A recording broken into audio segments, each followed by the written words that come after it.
We have like 3 important issues to discuss in the next 3 Saturdays. But as Italiano, we want to decide which one do we need to discuss first. That is why I posted that one, because you need urgent solution, urgent advice. Because if you have if you've seen what I posted yesterday, you understand that somehow it's fair day.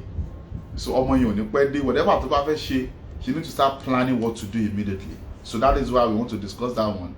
The next 2 Saturdays is going to be hotter than this Saturday. I know what I'm saying. The next 2 Saturdays, the issue we have on ground, and those people are already telling me when are we bringing their issue live? Those 2 Saturdays, be ready. So, okay, thank you, Jiggy Mama. We have it. I'll be found my sex toy. I deny it may be our young adults' daughters. It's furious. Okay. Multi-pin issue that first solene. I'm gonna wait for like another 5 minutes. 5 minutes going to put you in 2 minutes. 10 minutes or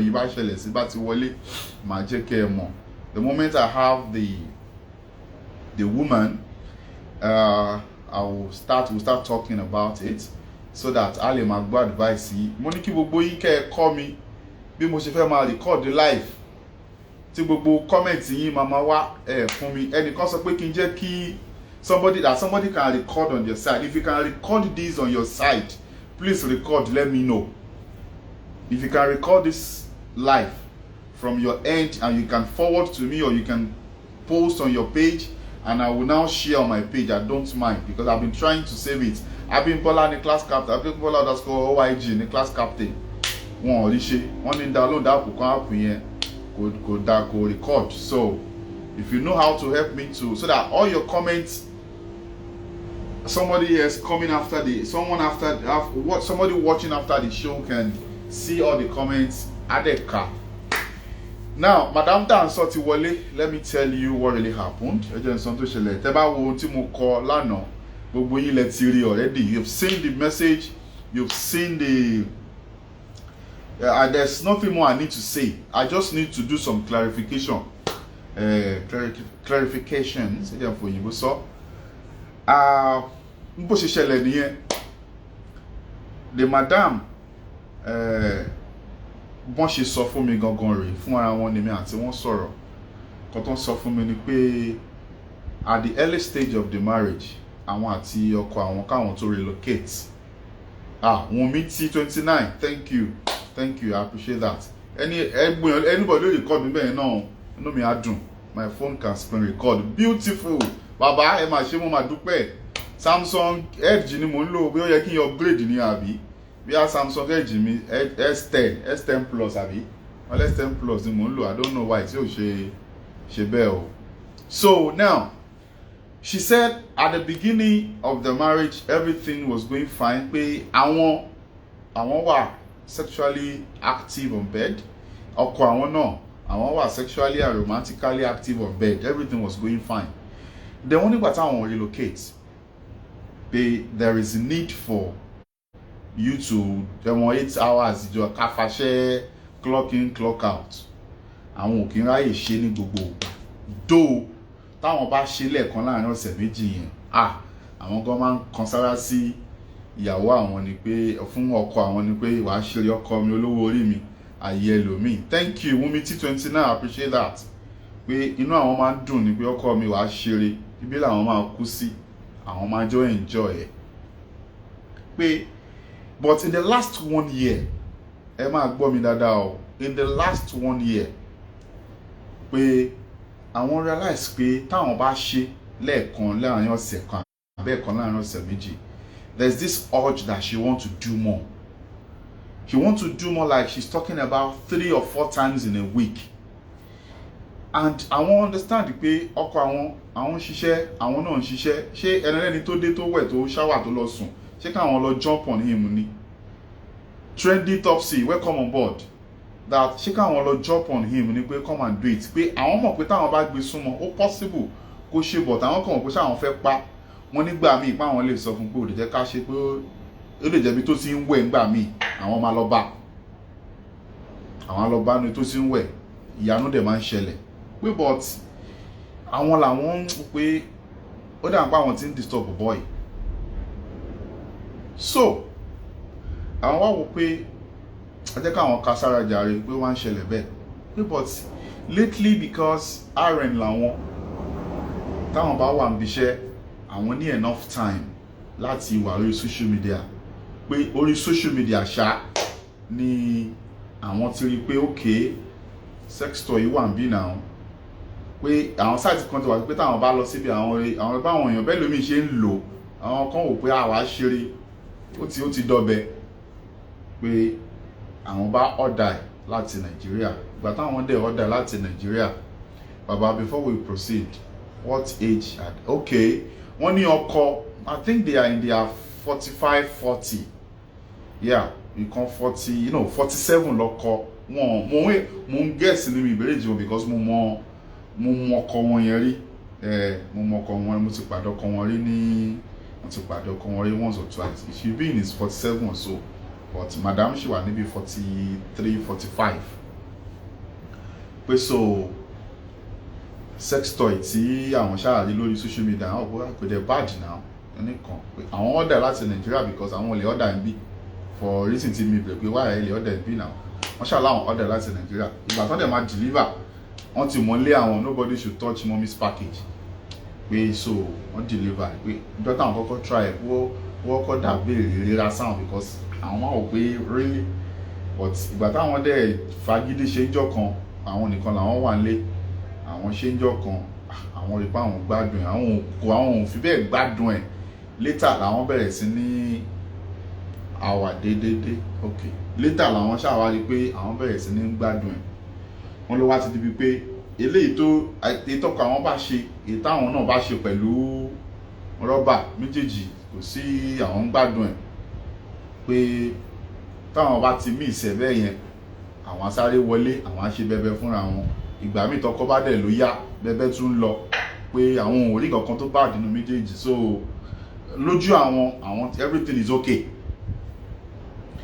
wọ́n ṣáà ní àwọn òṣàwọn báwọn ṣe wà careless níjọ́ kan ọkàn àwọn ṣáà rí gbọ́kàn àwọn ṣe rí pé àwọn mọ ìhà tó kọ sí pé tẹ́lẹ̀tẹ́lẹ̀ táwọn bá rí táwọn adé ṣe fíní wàá ṣeré ọmọ mi I see you welcome on board pé táwọn bá àwọn ṣáwọn báwọn ṣáà ṣe wà careless tó fi jẹ́ pé ọkọ àwọn rí pé bó dẹ̀ ṣe rí ó ní what is this doing here because ìgbà táwọn early year láyé àwọn ti jọ sọ pé kò àwọn ò tiẹ̀ sọ gan rí pé bọ̀ torí pé church táwọn ń lọ ìyàwó ọkọ àwọn ti di minister kò ń ṣe pastor ìyẹn ni pé wọ́n ti wà more spiritual ìyẹn ni pé wọ́n lọ church dáadáa pé tán bá sọ àwọn máa kàn sọ ṣeré ni pé that's satanic that's the word tán lò pé ọkọ àwọn rí pé àbá lóbìnrin ṣe máa lo sex toy that's satanic pé that's the word tó máa ń lò àwọn pé so bó ṣe rí yẹn àwọn ò tiẹ̀ lè claim pé àwọn làwọn ní àwọn yàtọ̀ pé tó ti sọ pé it is satanic who am I to now say èmi ni mo ní baby àwọn kan ti di satan nìyẹn so àwọn báyà pé àwọn ò mọbi tí irọ́ yẹn ti wá kò ṣe pé àwọn ti rò tẹ́lẹ̀ àwọn ò mọ̀ pọ́pọ́ àwọn lè rí àwọn ò rò tẹ́lẹ̀ pé àwọn kan sáré sọ pé can you imagine baby pé inú rúùmù kínní pé inú rúùmù first daughter àwọn làwọn ti rí lòun ti rí pé òun ò fẹ́ sọ fún tẹ́lẹ̀ ni pé òun fẹ́ bá ọmọ òun sọ ní obìnrin sóbìnrin ni pé òun fẹ́ kó dá sí bí ọkọ òun ṣe pé no ẹ má da handle ẹ I need to talk I'm the father I need to talk to her she needs to know ẹ má bá mi sọ̀rọ̀ pé obìnrin sóbìnrin let me talk to her myself mo fẹ́ mọ àtúgbò ló ti rẹ̀ wà pálapàláwo nìyẹn that is rubbish that is shaking it kan you see I told you should not have allowed her to go to college outside the state you should ká sọ pé state ló wà ṣé mi ní pé kó máa bọ̀ bẹ́ẹ̀ yẹn straight ni ẹ̀mí dà I see you ṣé mi ti ní sọ fún kó máa bọ̀ lé ọ kí n drive lọ sílẹ̀ ẹ̀sìkè wọ́n wá lè ṣe iṣẹ́ déédéé wọ́n wá lè ṣe iṣẹ́ déédéé mọ́ bàbá ń ṣe déédéé o ẹ má get it wrong nǹkan tó mi sọ fún yín pé there is more to this story gbogbo ẹ̀yin tẹ́ ti ń condemn bàbá lánàá pé bàbá ò lè ṣe ẹ̀yin tẹ́ ń condemn pé when men cannot do when you should tell your bàbá can do déédéé madam ló need more of the do tó dẹ̀ wò pé nígbà tí ń ṣe pé òun fẹ́ pa bọ̀bọ̀ èèyàn tó lọ ṣiṣẹ́ 12 hours tó dé ó ṣiṣẹ́ 12 hours 9 hours tó dé ṣé kí n tó lọ run mọ́lẹ̀ ni but on the weekend tó wọn fẹ́ kò ṣiṣẹ́ àwọn jọ ń ṣe but òun fẹ́ during the week. So now point is this, wọ́n ṣáà dá gbogbo ẹ̀ balẹ̀, wọ́n láwọn ṣáà parọ́ mọ́ wọn yẹn. Now now you get the story. Summer is coming, ọmọ yẹn ń bọ̀ nílé nìyẹn, ó ní ó ṣọ́ fáwọn pé alẹ́ ẹjọ́ tọmọ yẹn bá dé ní ọkọ àwọn máa dá ọ̀rọ̀ yẹn sílẹ̀. Tawa, if you want to come online, let me know, I'll just pick you, let's talk. Tawa, if you're ready to talk, let me know, I'll call you on board, let's talk. Or you can be part of this myself too. You can be part of the life, ẹ má bínú. So ẹ̀rù ń bà wọ́n pé kí lòun fẹ́ ṣe, báwo lòun ṣe fẹ́ sọ, ṣọkọ ohun tó ti sọ pé wà satanic lòun fẹ́ sọ fún pé baby actually èmi ni mo ní, òun tí ẹ fẹ́ kọ́kọ́ òun mọ̀ pé òun lò ní pé òun mójú tó fẹ́ fi wò òun. If Baba can do very well, she should have expressed herself to Baba that she need more of dédé. Bá a ṣe rí nìyẹn o. Now tẹ́ bá wo nǹkan tí mo kọ fún yín lánàá pé I only want the matured mind to be part of this program today. Ìyẹn kan. 2, ibi tẹ́ bá wà tẹ́ bá mọ̀ pé ọmọdé wà ńbẹ̀, if you have your children around you, please leave that place or send the kids upstairs so that táwọn èèyàn bá ń sọ̀rọ̀, you will be able, ẹ̀yin náà tẹ́ bá fẹ́ sọ̀rọ̀ ẹ lè free, ẹ ní kó dọ̀rọ̀, let's talk. Òkìkí Àpésìn, mo rí ẹ o, one love, ọ̀rọ̀ wà tá a fẹ́ sọ o, jọ̀ọ́ hire me after the show. Òkìkí Àpésìn, we get talk o, please hire me after the program, let's talk, we get talk abeg. So send the kids upstairs or send them to their room so that táwọn èèyàn bá ń sọ̀rọ̀, àwọn ọmọ èèyàn gbọ́dọ̀ fi tí kòkó kúkò. I would not want Instagram to send me away out of this platform. Ìyẹn lọ bẹ́ẹ̀. Gbogbo ẹ̀yin tẹ́ ẹ fẹ́ tẹ́ ní kí n bá yín influence on my Saturday program alone, gbogbo yín ni mo ti rí, mo fẹ́ select ni. I don't just want to be general influencer, I'm selecting.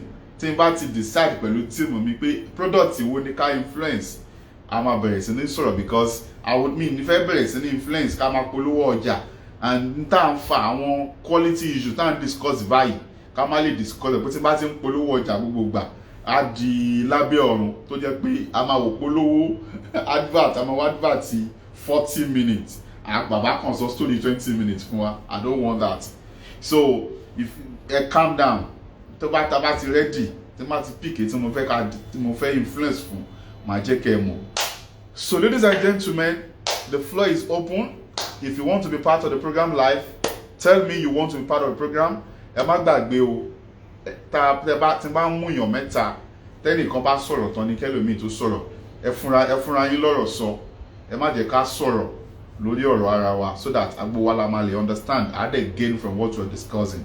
Then tẹ́ ẹ bá ti sọ̀rọ̀ 2 minutes, ẹ jáde, ẹ má lè kàn fẹ́ you must be able, you must come out of the life kálí allow ẹlòmíì kó wọlé. Then táriwo bá pọ̀ nbí tẹ́ ẹ wà, kò nídìí kẹ́ come live torí ariwo sàìlẹ̀ máa gbọ́. But if you are ready to come live, let me know, let's do it. Tawa, if you want to come live, let me know, I can accept you. You can now request to come live, let's talk about this. Madam, kò sí bí wọ́n ṣe lè bú yín tó, ẹ má gbàgbé agreement wa o, you must not reply. Tí yín ni kẹ́ ẹ mú báyìí kẹ́ ẹ máa kọ́lẹ̀. Òkìkí Àpésìn, I don't see you, so after the show let's talk. Tawa cannot join because she's fasting. Òótọ́ ni o. Tawa wọ́n ti kàsí ẹ, wọ́n ló ń gbààwẹ̀. Ẹ̀yin aláwọ̀ ẹ má bínú o. Yes, mo understand. Ẹ̀yin aláwọ̀ tẹ́ ẹ bá lè sọ sí nǹkan tá à ń sọ yìí, ó wà understandable. Ẹ ṣáà máa gbọ́, kẹ́ ẹ máa ṣe kẹ́ ẹ máa ṣe ẹ máa ṣe is allowed. But Tawa, on kàn ń roni o. If you think you can come live, let me know. Kò gbé wúdé now. Let's talk about it. You are trying to help somebody. Bóyá sàkà náà tún fi yàn Ọlọ́run ló mọ̀ bẹ́ẹ̀ yẹn. Àbí? She should tell her husband that she's the owner or she owns it. Explain to him that he didn't want to disturb her husband. Continue here. I'm going to message you. Now you are free now to God. Take care, easy. Pa la rí tó ń wọlé ńbẹ̀ yẹn o. Okay. Mi mọ nǹkan tó dé o, mo try láti pick àwọn bíi mẹ́rin tó ti wà ń bẹ̀rẹ̀ nǹkan tó dé tí ò mú o. What does fasting out to do with do this? Kò yé mi náà. Bóyá kò ní fẹ́ sọ̀rọ̀ jù ni, I don't know. Somebody said táwa ń gbàwẹ̀ ó lè má lè sọ̀rọ̀ ni mo sọ pé bóyá àwọn aláwọ̀ ní fẹ́ sọ sí, but ìwọ tó wà mọ̀ pé joining us and advising the person kò bá àwẹ̀ jẹ́, ẹ join jàre, ẹ ní wá yí mi lórí jọ, èmi ò ń ṣaláwẹ̀ o. Okay, let's do this. The floor is open. You can come on board. Let's talk about it. Let's advise this woman. She's in the house. Lánàá, like I said, mi ò mọ bí mo ṣe fẹ́ dáhùn sọ̀rọ̀ yẹn. Wá ṣeré. Ẹnìkan tún text níbí. Ó ní people may not want to come online because ìsọkúsọ máa pọ̀. And ẹlòmíì ò ní fẹ́. Kí ló dé? Eléyìí ò ń ṣe show kí lórúkọ ìyá tó máa sọ̀sọ̀kúsọ lórí program yẹn náà. Ẹ má send a personal message sí mi ní ká personal message yìí come live lásán. Baba, from my own point of view, age factor is part of the reason why Baba can't go beyond the woman. Don't get it wrong. Nobody is saying the Baba can't satisfy you. Ẹ má get it wrong. I understand the woman has not even asked Baba. Esa board, thank you. Show Esa board to just pay somebody. Let's talk maturely. Hello, ma. Hello. Good morning. I'm doing well. I like that. You don't want people to see your face. I appreciate that. In fact, I like Yeah, I'm actually fasting, but it doesn't really matter. I'm not going to go into the nitty gritty of, their sex life or whatever, but I'm just going to say, why is she lying? Be factual with your husband, come out clean. Women tends to have high libido at some point in their lifetime. And if that's your situation, why not open up to your man as far as your libido is concerned? One every week, one every 2 weeks may not cut it. So why don't you express your urge? I believe communication is the key in every relationship. As a coach, I always tell people, you have to be able to communicate your preference in anything, preference in finances, preference in sex, preference in, in your relationship, period. So that said, I think the woman have a little bit of mistake by actually hiding a sex preference to the man. I don't have an issue with dildo. I don't have an issue with vibrator. I don't have an issue with sex toy, period. But it also boils down to understanding between a man and a woman. Marriage is a union of two people. It's not about just one party.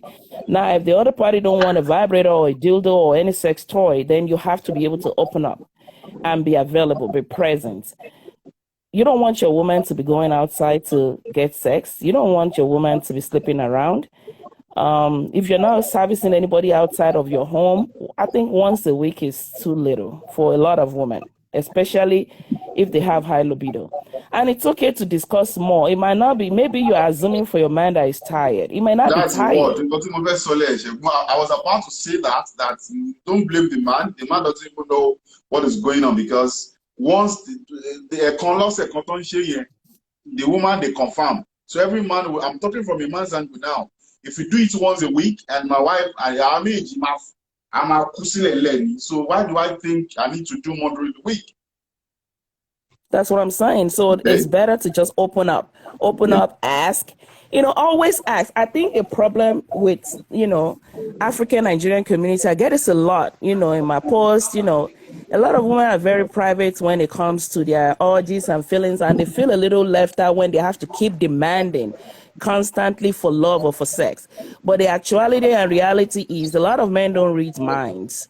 The way you explain the scenario, because I joined a little late, but it seems like they are actually abroad. I always think people abroad are a little way ahead of, people on ground in Africa because of, of course, assimilation. We assimilate to the environment that we live in, and we get to see a lot of stuff, abroad. I'm not talking about United States, abroad, period.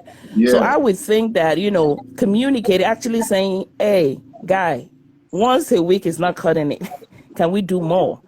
It's all about conversation. And if guy is like, okay, I'm tired, then can we get help? There's a lot of medicine out there. Sometimes men hate when they feel like a woman are telling them they're not enough. Sure. You know, when you say a man is not enough, it messes with your ego like 100%. I don't think any man want to hear that. But there should be a way to present it and actually stating your own factor of the story, you know, part of the story. And if you try all this, you try medical, you try to communicate, you try everything and nothing works, then you can bring it to the table and say, guy, I'm going to use a vibrator. I'm going to buy a dildo. I'm going to go to the next level. I'm not going to cheat, but I'm going to do these things to actually satisfy me because you're not pleasing me. But if you cannot do this in a relationship, it bothers me sometimes, then what is the definition of marriage? Then what is relationship? Because we cannot remove sex. That's why somebody says somebody is fasting. I am fasting. Yeah. But I think this is educational. For real, because this is a societal issue. Thank you, man. I was literally going to join a Muslim life. Somebody was doing a tafsir in Nigeria. I was going to join that. Then I saw this. I was like, you know, let me click on this. And I find it very interesting. I guess the coach in me will not let me just taken out of this conversation. And that's why I decided to just chip in a few things and allow somebody else to get on, because I know that people might have one or two things to say. But personally, I'm blaming the lady. People will say, oh, woman, we always drag ourselves down. Well, because I did not hear a lot of communication in this. Yes. If I hear a lot of communication in this, I'm not going to put the woman on the blast. But if the woman is doing a lot of communication and there's a pushback from the guy, I'll call the guy out real fast. But I'm not hearing the guy say issue.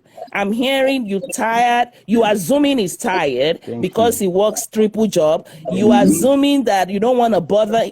It's a lot of assumption that I'm hearing. I'm not actually hearing. We had a conversation, or it's not having erection. We're having libido issue. I'm not hearing none of that stuff. I'm more hearing. I'm assuming, you know, is a RN. RN shouldn't be a situation in anybody's marriage. I'm sick and tired of hearing this job as a situation. You should be able to communicate your need. No. Madam, she mentioned RN, saying as an RN that she works at the night or sometimes people about to she runs only enough time to go to social media. So social media alone okay, because Omori as an alternative, tell it. But social media, okay, I can really use this too. You get? I think a lot of issues in marriage, pretty much is communication. Sure. You know, if you have a high libido and your man is flat, not 100% flat, but your man is, you know, as needed, right? Because some men, they are just as needed. You have to bring them to your side. Buy books. Amazon, there's a lot of love story book there. And say, babe, can you read this and we can talk about it tonight? You kind of setting the tone for what's gonna happen, right? It's a lot of things you can really do to spice up your marriage. You know, marriage is not all about, you know, and you can see they have some things going on. They talk about shower, they talk about other things that they have going on. But it's just a matter of setting a proper communication channel and kind of figure out the logistic of how to really make things work. The woman needs to go back to the drawing board, tell the man, I apologize, that was my vibrator. That's not about our daughter. Let's not put our mess out there in front of our children. Please, it's not our daughter, it's mine. I apologize, I get this because I was trying not to inconvenience you. However, I need more. Please help me out. Let's do more. Let's make this work. I really love you. I apologize. I'll throw this away if we can do 3 days a week or 2 days a week. Just make time for me. That's it. If the man can make the demand, then seek help. There's always help, professional help, you know, out there that can help, you know, to regroup the marriage. So help them. You know, that's all I have to say, really. All right, Mama. Thank you so much. I appreciate you. Oh, yeah. Thank you so much. Let's go there. You see, what do you think she should do now? She has said a lot, and people giving Awe as an excuse. This is discussion. Awe is here. Your belief in God is here. Either Christian or Muslim is here. Now, I just want to buttress what she just said. You see, this type of situation, scenario, only can also be more. because this type of one homes, èmi kọ́ ni mò ń gbé wá àkọ́tọ́ bá sọ fún mi ni. a lot of home ló ti dàrú because of irú nǹkan báyìí. You see, in relationship, communication is key. Mi kì í ṣe àtinúmọ̀rọ̀, mi kì í ṣe Ọlọ́run nìkan ló mọ inú wa. It's only God that can. O lè assume pé orí ìfọ̀nù wọ́n á gbórí báyìí. If somebody pé my husband or my wife should assume pé ó yẹ kó mọ̀ para mi ò yá. The same thing goes to sex. It's communication. At times you call your husband, let's talk dirty. There's no big deal there. Let's talk dirty. Let's talk about sex. Let's talk about relationship. Yeah, let us just be crazy. Are you getting it? I had somebody tó sọ fún one of my friend. Oníyàwó òun sọ fún un pé wo mo ti ní kàn bá ẹ ra ọ̀pá ẹ̀yìn wá láti Nàìjíríà. Oníṣẹ́ ní sọ́mà yìí náà. Ẹ̀mọ̀, just playing. So don't assume pé, you see, fine, as we age, libido ẹlòmíì máa drop, libido ẹlòmíì ìgbà yẹn ló máa peak, right? Your body, ara wa, ó yàtọ̀ síra wa. Some people can go like 3 months without sex. Some can't do without sex within a week. So in this type of relation, I'm also saying, boya, you guys are not compatible. Like she said, you sit down. It's a mindset, for God's sake. Mindset ni pé the urge is there. Ọkọ mi wà around, ìyàwó mi wà around. Why can't we do it together? Then you put yourself in the mood. Are you getting it? So that it will not be one-sided, right? It will be balanced. But okay, for example, somebody is in the mood, the other person is not there. One will pay, ó ti lọ ṣiṣẹ́. Who told you? And most of men, they said, I don't want to use my wife anyhow. I don't want to shekinikan. That's why Timothy launched shekinikan. Ta ló mọ̀ bóyá even the wife cannot communicate her need. Ló ṣe ń wò pé bọ̀bọ́ yìí ò ṣe dáadáa tó. Òun ò dẹ̀ fẹ́ jẹ́ kó rí òun bí ẹni tó ti ṣe ránu àbí akínníkan. No! Topsy, let him know. Let her know. Pé see, this is the way you go about it. You understand what I mean? But in this, like the person said, let us advise her. Call your husband. Even kí ọmọ wọn tó padà dé, sit him down. You know, I wrote this comment yesterday. Come sit ẹnìyẹn down. Okay, fine. Actually, èmi mo rà. Ètò ìrìnkọ̀ báyìí. Mo assume pé whenever you go for your work, pé ó máa ti rẹ̀ ẹ́, ò ní lè ṣe anything. Then the man will now open up. Pé ta ló sọ fún ẹ bẹ́ẹ̀? Ìwọ gan mo feel pé ó máa ti rẹ̀. That's why I don't want to come to you. I know men, we are always ready. Forget about it. Men, we are always ready. That's why there's no big deal. Okay? Ọ̀tọ̀ ni ká wà always ready. Ọ̀tọ̀ ni ká ṣe 2 minutes o. No. See, the issue of 2 minutes or no 2 minutes, see, is a mindset. I keep telling people, mindset. Some people, is in the brain, right? I don't know. Me, mommy, she lay for where. You already said it right. Sex starts in the brain. You got it right. It starts in the brain. It starts from the brain, and the way see, some people are overzealous. That's why there's nothing like 2 minutes, 3 minutes. Mindset ni. If it's about the fear, before you know it, 1, 2, 3, you are there. So you get it. So let us advise this woman now. Come sit or come down, right? Come on, to do right. Come on, to do. Pé kíní yìí kò kí ń ṣe títí ọmọ. Mo kàn try láti wá soft kíní ni. It's mine. Mo feel pé tó bá ti lọ, tó bá ti ṣiṣẹ́, tó bá ti rẹ̀. And me, this is pé mo ti wá realizing sin pé libido mi ó ti kúrò ní pé à ń ṣe ẹyọkan in 2 weeks. Then you see the guy will adjust. Okay, let me know. Or when I know. It's just a matter of communication. Bó ṣe wà lórí sex, ló wà lórí oúnjẹ, ló wà lórí owó, ló wà lórí body language. Some people, you see, some ladies ọkùnrin mi wọ́n máa fi body language sọ̀rọ̀ fún ìyàwó wọn. Ṣé ó já sínú mọ̀rọ̀ ni? You are no more kì í ṣe kì í ṣe ọ̀tá ara yín, kì í ṣàlejò ara yín mọ́. Ọ̀rọ̀ tí o lè sọ fún ara ta, you should be able to tell she is your best friend. She is your best friend. Pé okay, nǹkan báyìí dẹ̀ ló ń rú mi lójú, advice mi. Ẹ ti bá dé level yẹn. So kò yẹ kó jẹ́ nǹkan tó máa nira. Okay, bóyá for example, mo dé láti ibi iṣẹ́, mo máa ń báṣọ sórí couch. Kò tẹ́yàwó mi lọ́rùn. Ó wá wò pé mi ì fẹ́ wàhálà. Let me know pé ọ̀gbẹ́ni nǹkan tó ń ṣe yìí kò wà okay now. Oh, mi ò dẹ̀ mọ̀ pé kò wà okay. You understand what I mean? Mi ì dẹ̀ mọ̀ pé kò wà okay. Tí n bá tún wá ṣe lọ́la, tí mo ṣe lọ́túnla tí mo that means pé mo ti dá láṣejù ṣé you know but for the fact that pé ó ti communicate pé ó kò lè má dá gbogbo closet irú gbogbo gbà kí n máa tó náà ó kì í ṣọmọ kékeré náà ó kì í ní ìmọ̀ okay má bínú ṣé you get. I do. But I don't understand. That's our ideology from back home. Okay, drop it. Topsy. Yeah. I want you to talk. I want you to talk from the angle of she has this, not the mentality. Now she knows that her husband sees sex toy as satanic. If you guys are saying she should come up and say it's mine, what's gonna happen? What I don't get is, do people marry people they're scared to communicate with? Yeah, why? What's wrong? Like, are you married to a monster? If you're scared of who you're married to, then you shouldn't be there in the first place. So you probably just got married for the title. Marry your friend. Marry who you can talk to. Marry who you can tell, oh, I want to do this now. And they don't see any offense in it. Marry someone that knows you. Like, why wouldn't the husband in the first place know that his wife likes sex like multiple times in a week? That means they haven't been communicating. That means their marriage is kind of boring.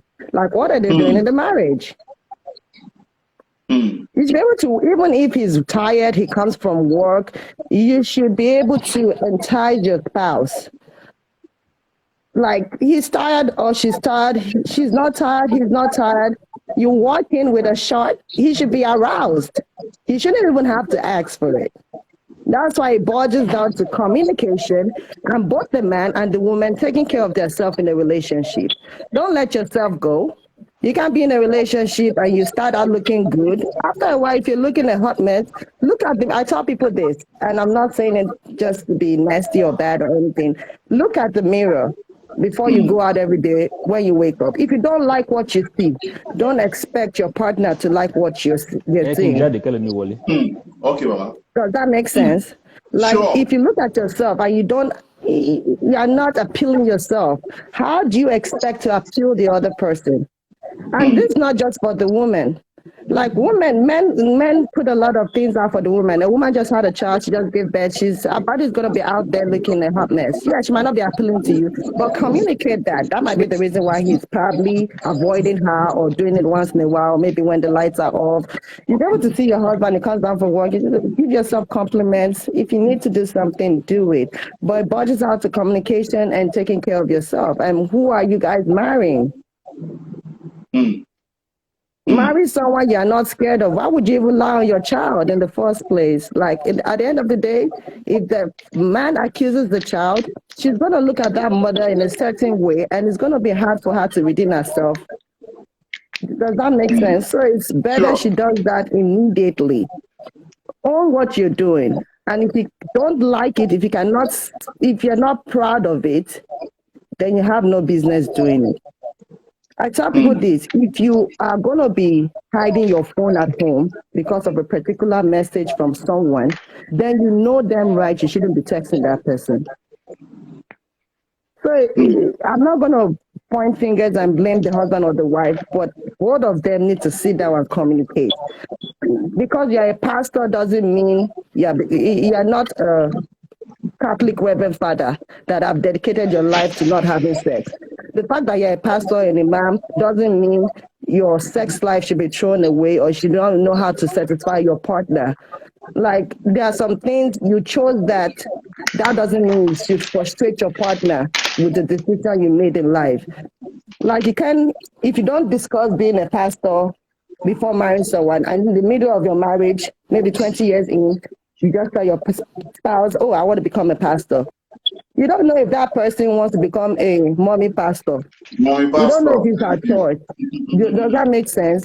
So you can't just, if you're changing along the line, you have to communicate that change. Because at the end of the day, people grow, people change. But like I said, it boils down to communication. Marry your friend. Marry who you can communicate with. Don't marry someone that you're scared to. Even if you see it, you should be in that kind of situation where, well, yeah, it's mine. I bought it a long time ago because I didn't want to bother you. But, you talk about it. And you don't know, it might even interest the man. He might want to use it on you. You never know. You never know. Oh yeah, let me Mr. hear from this Kogwerigwe, I third have to person that go just for came in. real. Mr. Kogwerigwe, I have to go, but I want to say this. The next time, if you don't have anybody that have a real scenario, I'd love for you to bring on your program. Hopefully, Ramadan and all that stuff will be over, where we can really deep dive into the conversation around the AIDS and the issue around sex toy. I think Okay. it's a lot of issues in a lot of relationship around sex toy and people's perspective and all that. And sometimes people just being educated about what this is all about and things like that. The difference between a vibrator and a dildo, the difference between, a gummy pants or sweet pants. It's a lot of other sex toy. But people Please, just madam. attract when they hear After one this, thing, they just assume everything is dildo. Everything is dildo to them, but that's not actually factually accurate. It's a lot of other things beyond dildo as a sex toy that a woman can use and a man can actually use too. So, but that's not a bone of contention for today. But I would do like for you to, to find a space on your show or whatever to actually educate people, because it will save a lot of marriages and a lot of confusion. Thank you for the opportunity and have a blessed day. Please DM me after this program so that we can talk more about it. Sure, no problem. Already. Thank you, man. Appreciate that. Oh yeah, and to be madam, honest, you're on the floor. okay, and to be honest, most men actually use sex toys than women. The percentage of people who use sex toys are actually men. For real? Yeah, let's be realistic. Oh yeah, pause. Women don't think about sex I'm interested, but pause. No, to be honest, women don't think about sex. Hold on, please. I'm interested in that, but hold on. Madam, go ahead, please. Madam here, Dani, madam. Ekara, good morning. Ekara, ma'am. Nice weekend. Me, but what from the topic I read is about the woman talk or every sex toy, all those things, and assume is the daughter. First, it is very wrong for a mother to push her blame to her daughter. So she needs to first at that point take responsibility and put the daughter out of this situation. Whether it will eventually lead to separation or divorce or whatever it will lead to, that is the price she's going to pay for not owing up. So, and I don't understand what you mean by separation or divorce. If a man divorces you and you don't lose the respect of your child, which one is more important? And I'm sure if they talk about it, it might not even lead to divorce. What I've learned from this story, or what I can pick from it, is that there's a lot of pretense. First, marriage is all about communication. And I told you the last time, I don't know what we're talking about, I said people spend money to go to school and do medicine. They spend money to go to school and do medicine. They study medicine for 7 years. So that when people come with different symptoms, five sickness can have the same symptom. Like maybe tell about one particular sickness, it might have the same symptom with high blood pressure, diabetes, but it's the same symptoms. But when they now do test, they need to streamline it to this particular sickness. That is why they study medicine. The problem is that we go into marriage without studying anything about marriage, without searching. If you want to search online, internet is so robust. You don't have internet, you can ask parents, you can ask for old people's advice. You can ask them, mommy, how did you meet daddy? Ask for stories. You just have to learn about marriage if you want to stay in it. Except you just want this stereotype that I'm just there like wife. If you want a proper life thing that you're going to enjoy, because it's an institution you're not going to graduate from, you need to study about marriage. Communication is everything. First, I think there's a lot of pretense. If these people were friends, they always say, marry your friend. To buy your anyone, you'll be free to tell your friend anything. Then if they have been so long in marriage to the point that they have children, that means that marriage is not 1 year, it's not 2 years. So that means I can't sleep with somebody for a year, or what is a year? 6 months. I will not know the strength of his sexual drive or urge. It's not possible. Yeah, she said her own urge for doing it back to back like 3 times in a week started like a year ago. So something must have prompted it, maybe hormonal imbalance or something. Something must have changed now. Even if it is a year ago, it's enough for the man to have noticed it. bóyá bóde ṣe wá change yẹn òun sì ń pretend pé bóun ṣe wà lòun ṣe wà ipe òun ní ìdẹ̀jú bẹ́ẹ̀ náà lọ. So pretense is ọbẹ̀ náà. Yes, olóyè bóyá kí báyìí má lọ rò pé àbó tí lọ ń jáwé ẹ̀gbẹ́ ni òun tí wàhálẹ̀ wá fẹ́ pọ̀ báyìí. Or tí o bá dẹ̀ pretend ó possible kò yẹ pé máa yẹn ò pay attention. That's the problem. When you make love, you have right to ask your darling, are you there? Did you come? How far? Did I do well? Did I touch you in the right places? Where do we touch you? That's where friendship comes in. Some women cannot tell their husband that, do you want me to give you blowjob? And if I would be like, no, you need your friend. Marry your friend. Tell the guy, you want blowjob? And that's okay. If I give you blowjob, you give me head too. You should be able to play by everything. And like that other scholar said, sex toy is not the only way to bring this sex thing alive. There's a lot of things you can do, the way you dress, the way you move about. People can wear high heel and just wear underwear alone and dress as if they are going out. Sometimes you might call just how this wrap gown they wear now. You dress up, wear shoe, and there's nothing under that gown. And just, where are you going to? I just want to get somewhere. And by the time there is no way, except to come back to lose interest in it. Let me tell you, sex toy is not a way out. You know, my own stand has to do with Christianity. I don't know what other people's stand is. You know why? Don't confuse yourself. Sharing ni kékeré, àwọn ọmọ tó máa ń fún ní fida. Pẹ̀lú àwọn ọmọ tó mọyàn. Pẹ̀lú kíní kan báyìí tó máa ń fi sẹ́nu ọmọ sọ́kà yẹn. Tẹ́ bá notice pé ọmọ tó bá mọyàn gan, tẹ́ bá fún fida ó máa ti dànù. Because they have different effects. Ẹni tó ṣe dídò àbí the other one tẹ́ ẹ̀ sọ. Ẹni tó ṣe dídò àbí kí ló ń porúkọ nǹkan tó ń sọ yẹn. That thing that you God bless you. Oyibo assume ni this is penis. They might not exactly get the size of the husband's hole. So the feeling she's getting is different. It is called cheating. That's my own stand. There's something I understand. They say your tunnel of escape, if you are not careful, it become a trap. She doesn't want to cheat. Say it again. Your tunnel of escape. Okay. If you're not careful, it will become your trap. It becomes a trap. When the man was not giving enough, she doesn't want to cheat. That's her own assumption. She decided, okay, let me take care of myself so that it doesn't affect my home and it doesn't affect my mental stability. She's trying to be happy. At the same time, she's trying to protect the home. Let me tell you one thing. What if the feel she gets from the vibrator gets better than the guy's own?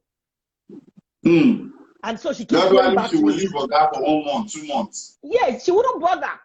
Okay, you know, show them all the time. Right to because there is already a tunnel of escape that has become a trap for her. Marriage in Christianity says, when I join together with Mr. A and B, I become one. So we are not A anymore, and we are not B. We are not AB. If the man cannot satisfy me, in Nigeria, talk about abroad, the husband by himself will buy something for the wife that can assist. There are some things, it's not like penis that goes in. There are some that come from episode creators, that hot urge. People that are married, they use it. But you're bringing a cocaine was stimulated enough. Maybe her libido is low. The man can use those things to stimulate her. So sex toy is not the problem. The problem is the insincerity. When she's doing it this way, it now becomes cheating. Whether it's sex toy, whether it's wood, whether it's hand, whether it's pornography, whatever you are using, as long as the man is not in the picture. If the man is your friend, the man, feel less of a man. Mr. Korek, if you are not meeting up, do you like it? No. I told you, men need 3 things. They need your loyalty, they need your support, and they need sex. It's meet up even drive with a major responsibility. Whatever he needs to do, he wants to update or upgrade his game. He's never going to be ready to fall his hand. So no, that is not a way out. Sex toy is allowed when the two of you agree. The two of you are supposed to be like friends. Men can buy those things like okay, me let meet up. They are try. Even go only just sex toy, but my okay, since I can't perform today, let me use assistant machine to perform. but it's still my charge. So to say that one, oh no, the first thing she needs to do is apologize. In this situation, she's wrong. There is no excuse for this. There is no reason. If your man is not meeting up, have you discussed it? No. Madam Shenko, I'm happy you are alive too. Emma call emotional advice you.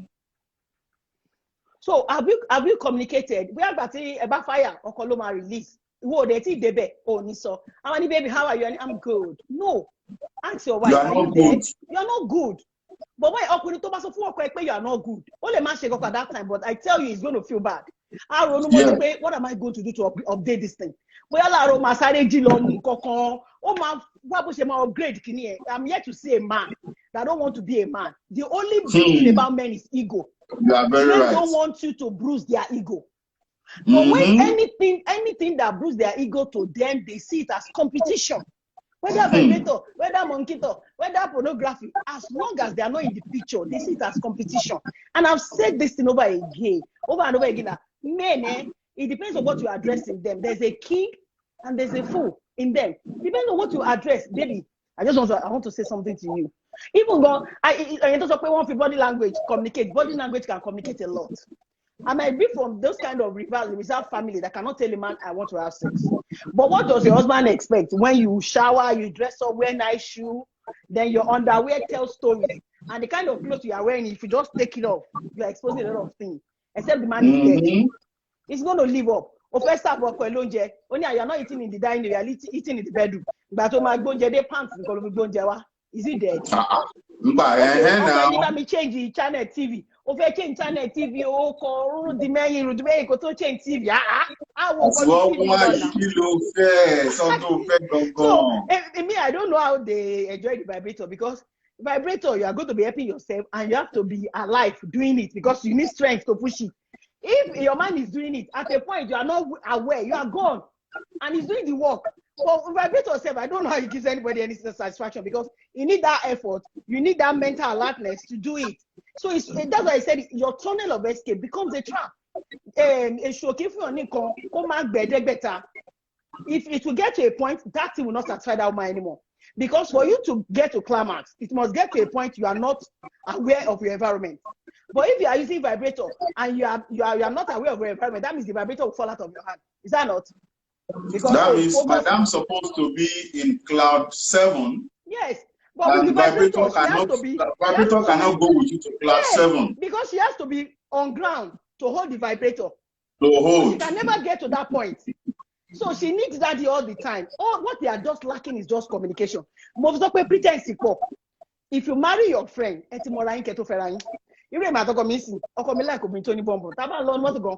oh my God, see what this girl is carrying, extra luggage.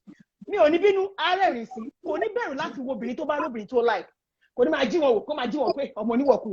we are very real. I don't have to say it because our Niger,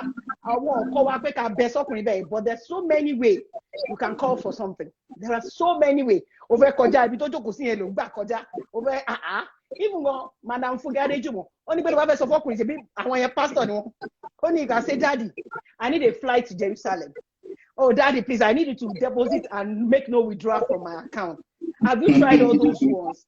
Once you try anything outside your man, single parents in low dildo being so combe.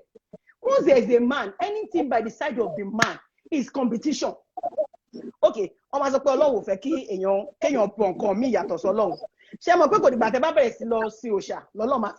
if you worship your gold or your children more than the way you honor God, there's already competition. So you don't call it whatever you are putting that can replace the function of your man. There's already a competition. There is already a problem. So the first thing the woman should first, my own house to be the badra. What is apologize for work for the fatigue to lose trust or more they regain it. It's worse for girls. The girls will withdraw from you and see if that means people yes, you want to save yourself and put your daughter send train. So you go to your husband. Even for this kind of situation, there's a way you package it. You know where this man is from, you know where he's weak. Baby, I got to talk to you.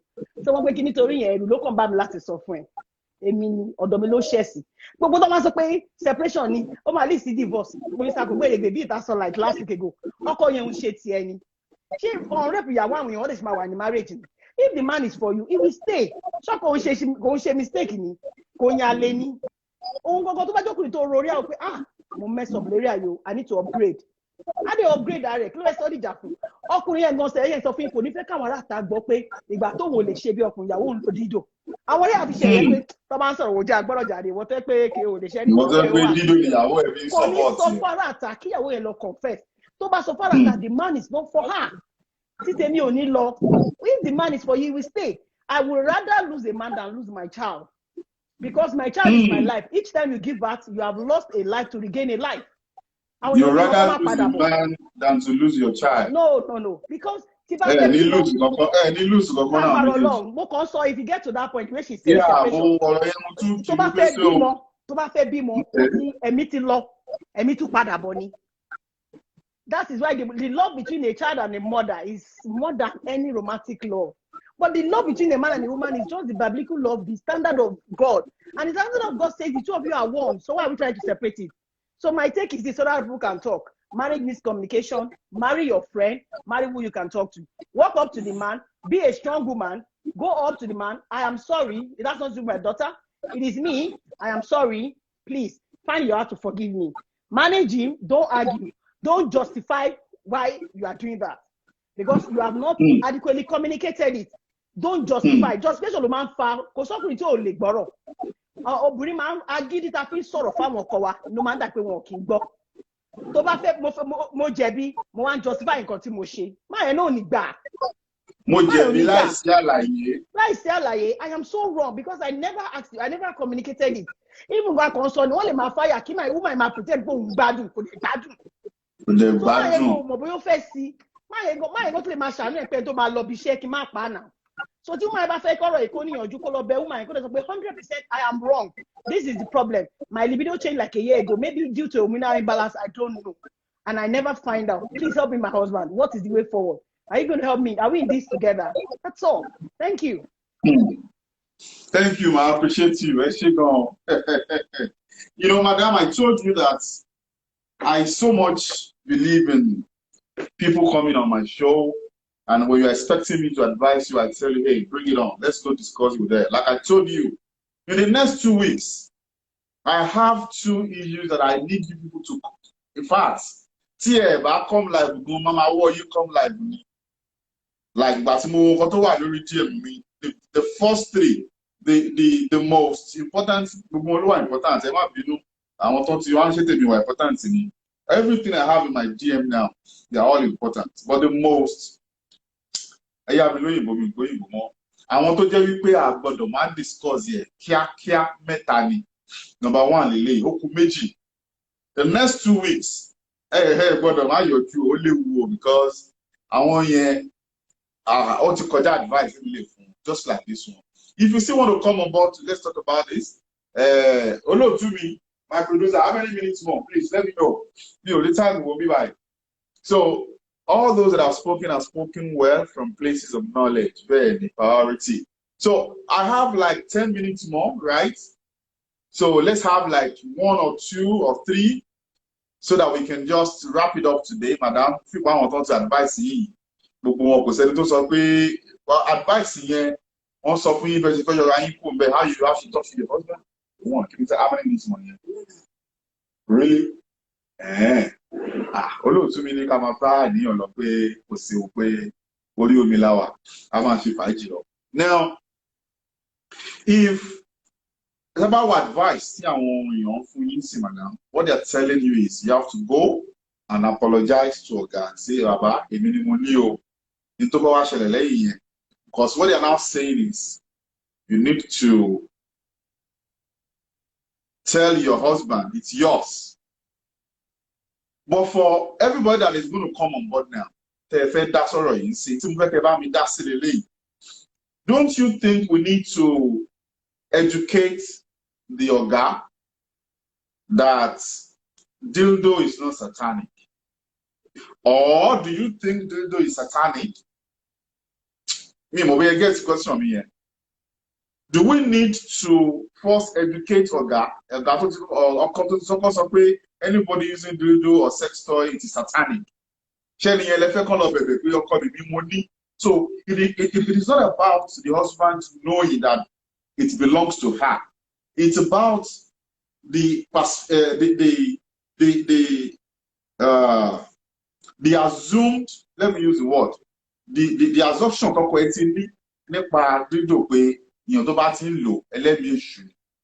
I believe communicating with her husband will scatter the matter and make it arrange for better relationship. Scatter it,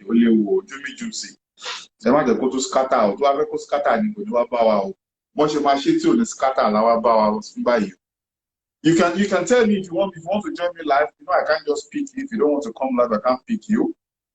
If you want to come live, request to join me so that you can advise this woman too. From our own angle, don't you think Oga needs to be educated that dildo or sex toy is not satanic? Or do you think dildo or sex toy is satanic? Because if she accepts, that's what I'm saying. She accepts instantly, it's a no-go area for this man to tell him his mind, because what's more foundation to read about sex toy? They know LMA should not lose sex toy. That show me.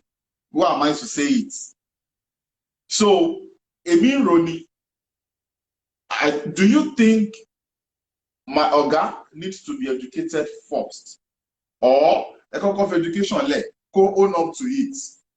Can they conclude what if I say, Emin Roni, I see you. Oh yeah, I can take like 2 people more at a time. I can make it like 2-3 people at a time, so we can have people talking. And hello, ma. Hello, sir. Sorry, quick one. Okay. I can't see the lady, Abby. I come in. It's the same one. Okay. What is the use of a knife, if I might ask you? Knife. Ma? What is the use of a knife or bear? I've been getting Connie. Okay, I've been getting because unnecessary can need to finish so jabi. Ben. But she obele payon. Abi? Only payon now, Ben. Exactly. Only the good power. Good. Ben no the sex toy Sex toy has no harm, according to it enhance relationship and all that. But it also can be satanic depending on your belief. It depends on how you present it. You have a problem at hand. Educating the man now is not your problem. Some of us and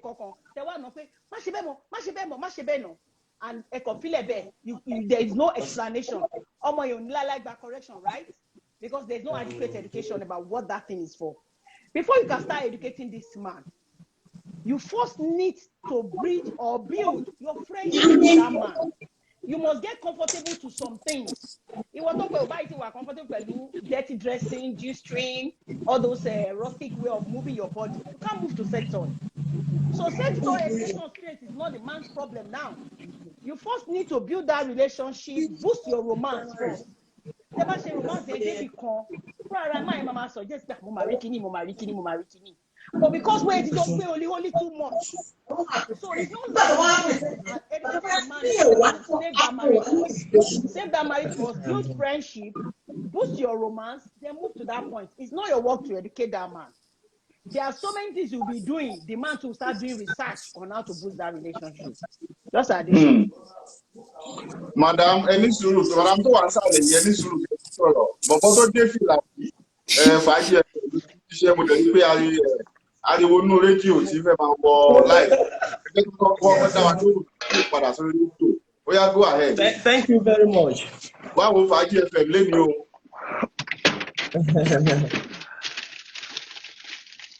Go ahead. Hello, everyone. Thank you very much. Quick one before, because I've actually been on here, so I want to chip in before I do that. Ẹ jẹ́ kí n sọ Yorùbá. Asha, I am speaking from the angle of culture now.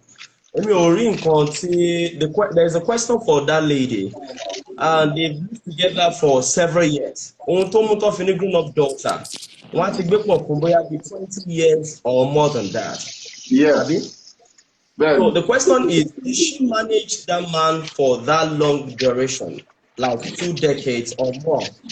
Her That's sex one. urge changed. Her sex urge changed a year ago. Okay, fine, good. Tí ò bá change gan, I think naturally tóbìnrin bá ti ń lọ bóyá bí 40 above, they are more active. Ṣóyé yín, obìnrin máa ń wà more active according to what I heard. Tó bá ti ń lọ 40 years above, ṣótiyé. But what I believe they are lacking is communication. They both lack communication. Kò yẹ kó ojú ọkọ ẹ máa tì ẹ́ láti bá sọ̀rọ̀ pé ọkọ mi ò ṣètò o. It should be a conversation between them. Come máa jọ sọ. Ọkọ mi ò ṣètò, báwo ló ṣe ń ṣe tẹ́lẹ̀ àbí? Ṣé o rò pé ká ṣe báwo? Then advice will start coming in. Ó lè lọ síta, bóyá kó gbọ́ advice kó kàn fi sọ fún ọkọ òkè o, bóyá ọ̀rẹ́ òun kan ọkọ ẹ̀ ń ṣe báyìí báyìí o. Kó máa fi pík àwọn kinní yẹn. Kó wò bóyá ọkọ òun lè ṣe better. Tàbí kí wọ́n lọ sọ́dọ̀ family doctor wọn. Ṣótiyé, ó ṣàní nǹkan táwọn doctor máa ń fún, tó máa ń prescribe, tó máa fi ń boost bóyá libido, tó máa fi ń sọ àwọn nǹkan bẹ́ẹ̀ wọ́n á béèrè, doctor máa fún wọn, but communication ló ń fa gbogbo nǹkan tó ń ṣẹlẹ̀ yìí. Kò lè bọ́kọ ẹ̀ sọ̀rọ̀. Bóyá àwọn ọkọ tó máa ń rorò yẹn ni. Tíyàwó ò kì í lè wojú wọn. Ó ní torí pé ọkọ òun ti tẹ̀kàn tẹ́lẹ̀ sọ pé èèyàn tó bá ti ń lo sex toy ó wà satanic. Ìdí tí ò ṣe she doesn't need to wait till then. Kò yẹ kó dúró dìgbà tó máa lọ wá sex toy rà. Kò sínú àṣà wa nílẹ̀ Yorùbá. In this part of the world I'm from, kò sínú àṣà wa. Ṣó ti yé yín? Wọ́n dẹ̀ ní kinní kan tọ́kọ bá ní ló fi ń payà ẹ̀ lórun. Tí ò bá lè ṣe tó, káyẹ̀ ẹ̀ fọhùn kó sọ pé òkè ọkọ mi ò ṣe tó. Wọ́n á jọ lọ bá dókítà wọn. Tó bá dọ́dọ̀ dókítà wọn, ó máa sọ fún wọn pé báyìí lẹ ṣe lè ṣe o, báyìí lẹ ṣe lè ṣe o. Ní Yorùbá wa, alágbo ta fi ń gbéra. Àwọn bàbá wa lágbo tó fi ń ṣọkọ àwọn ìyá wa. Àgbo ni kò ń dẹnu kọlẹ̀. Ṣótiyé, tó bá jẹ́ àgbo náà ni wọ́n á jọ sọ. Bọ̀ kò ní láti dúró dìgbà tó máa fi jẹ́ pé option ẹ̀ nìyẹn. Nísìnyí, ó ti dọ́kọ̀ délé dání mọ́ báyìí. It's now bringing issue. Kò yẹ kó di time yìí. Ṣótiyé, ó yẹ kó sọ fún pé communication ni wọ́n lack. Ọ̀rẹ́ mi kan like I was saying, tí bá délé ẹ̀, tó bá ti wọlé, tó bá ṣe ń park mọ́tò. Èmi náà tí mò ń bọ̀ lẹ́yìn náà, tí bá ti park bá mo ti fẹ́ wọlé. Àwọn ìyàwó ẹ̀ máa sá kúrò nínú sitting room fún wọn máa wọnú yàrá. Àwọn ọmọ náà máa wọnú yàrá. And I called that guy. I said, kí ló dé tó jẹ́ pé tó bá ti délé yín, àwọn ọmọ ẹ̀ máa wọnú yàrá wọn. Ìyàwó ẹ̀ náà kúrò. What's going on? So tó bá ti ń jẹ́ òkúròrò lọ́kọ, ìyàwó ò ní lè bá sọ̀rọ̀. And this is nǹkan tó ń da ilé rújú ní. That you and I know. Báwọn èèyàn kí n kà á kún. So communication ni wọ́n là.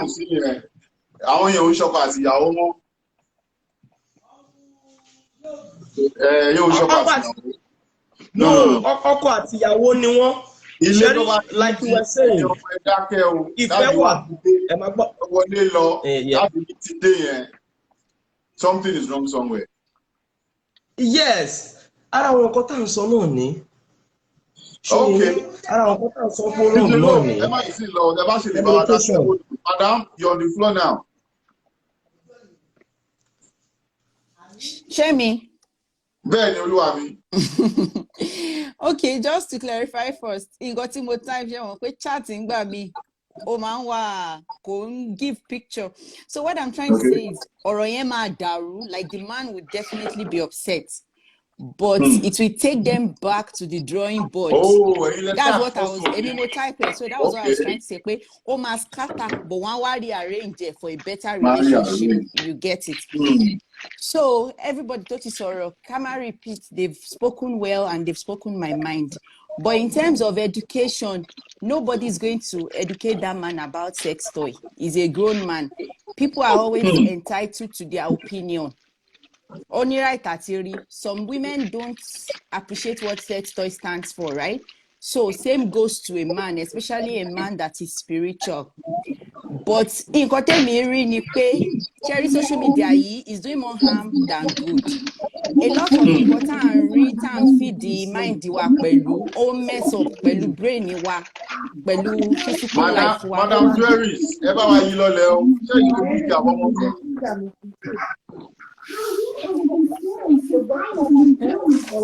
Hello, ma. Ẹ bá wa yí tí mi lọ sílẹ̀ lórí tí bọ́ọ̀lù mi lọ. Ó yá gbọ́, madam. Not you, ẹ máa sọ̀rọ̀ yín lọ. Ẹ ń tà ẹ̀ṣẹ̀ píìkì. So a lot of àwọn nǹkan yẹn ló mess pẹ̀lú head wa because if you ask me in the last 1 year I think someone needs to mute. Kí lorúkọ ènìyàn náà? Can you say, okay, thank God she left. Go ahead. So a lot of nǹkan tá à ń feed mind wa àti brain wa pẹ̀lú social media ó mess pẹ̀lú head wa. Ṣé rí gbogbo nǹkan táwọn èèyàn influence tán advertise a lot of fantasies táwọn èèyàn explore ó end up àti change person wa but we don't really know, right?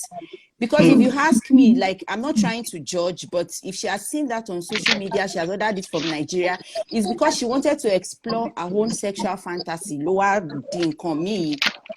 Because like every is your sex urge fantasy? It's no, not fantasy. what I'm saying is this: your sexual fantasies can increase your sex urge. That's the point from which I'm looking at it from. Your sex fantasy can increase your sex urge. It's just like any to like at porn, right? Only man like sex, but to bá ti ń rí different people. Báwo kò ṣe gbẹ́sẹ̀ sókè, báwo kò ṣe low belt stuff yẹn gara wọn. Òun náà mama will pay. This is something I can do. By the time you now dive into it and start doing it, oh my God, do you get it? I do. So I don't think the man has his opinion. You can't lecture him on sex toy. That's his opinion. But if you are now open enough to tell him the reason why you have done what you are doing, the man might reason with her that, oh, okay, me, they were rebel. Èmi kò rò pé àwọn ẹlẹ́mìí èṣù àwọn tó ti wild àwọn tó ti yàwọ́ àwọn náà ń lò mí mọ̀ pé a lè jọ lò. Like someone said earlier that the man might even share the same sentiment with her. Cherry, as couple, I'm young in marriage, I'm just 7 years, but I think I've learned a lot, you know. Seven, no, already. So a lot of nǹkan ló yẹ pé bí mo ṣe ń rò partner mi ń rò but mo bá ṣe máa gbélé, we are not open enough to discuss it. If we end up bringing that thing to the table, the person will now be like, "Emi gan náà ti ń wò bọ̀ mi mọ̀ pé kíní," you understand? And tá bá ti ń had the religion more relationship, ó ní àwọn damage kan tó lè ṣe than we think. A lot of time, nǹkan táwọn èèyàn ń sọ yàtọ̀ sí nǹkan táwọn èèyàn ń ṣe. Don't be surprised that the man that is saying, evil ni o kíní kan, only believe pé ìyàwó òun kan wá spirit kókó ló ṣe ń sọ pé sex toy yẹn o, evil ni o, kíní kan o. Do you get it? So a lot of time, human being man lo reverse psychology fún nǹkan. Exactly. So what I feel is she knows the kind of man she married, she knows the strength and the weakness. She should know the time that boya man calm down, ole farabale, boyo runi or whatever it is in his good time. If she can't, then she should just be like, we have to talk, we have something to say. After saying this, you know, even if it has to make her a little bit manipulative or whatever that might sound like, everything but I feel I just need to say this. I need to make a confession. In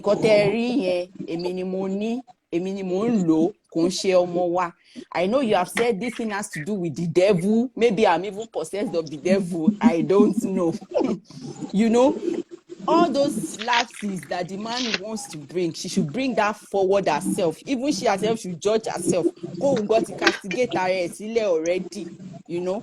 So by that, she's already using some point or some keys to kind of calm the man down. You get it? And she will now be like, I saw this, I didn't know how to discuss it, blah, blah, blah. I'm sure it might not even be as deep as we've been talking since Papa. You know? The man might just take it to be that Kilodeto was so for me. If you had told me, you know, So she never can say, but like we've said as Christians, she should first go to God in prayer. Like God should soften the heart of the man, should give him a listening ears. Then after taking it to God, she should find the right time to discuss it. And by whatever reason, èèyàn tó believe pé sex toy pé nǹkan èṣù ni, bóyá ti máa rò gan bó ṣe máa mú ọmọ lọ́mọ tí ò mọ anything lọ fún deliverance. As fún deliverance, fún mountain of fire, pé Dr. Olukoya gbọ́dọ̀ rí ọmọ yìí. As in messing with the psychology of the man. Bàbá tó believe pé virgin lọmọ, ó ti tún lọ sọ pé ó ti lọ ń lo sex toy. So me, I feel like this thing is even deeper than our own relationship gone. Like the man is already thinking about where ọmọ òun ti sọnù, èṣù ti wọnú ẹ̀. So I feel like she needs to address this thing as fast as possible. Because see, the man is even if you ask me, yes, so if you ask me, I feel the man is a great man. Because by now, God, yẹ kó ti pé ọmọ yẹn lórí fóònù pé bóyá kó máa bọ̀ nílé àbí kìíní kan ti ṣẹlẹ̀ tó yẹ pé gbogbo ọ̀rọ̀ yẹn gan á ti dàrú.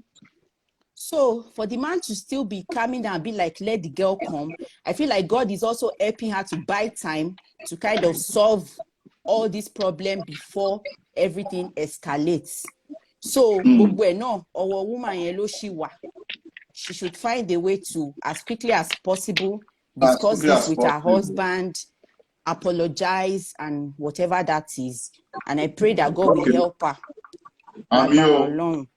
So everyone that I've spoken, like I even learned from the speaker, everyone I've spoken well, like I'm impressed, and I think I'll also try as much as I can to be on the show.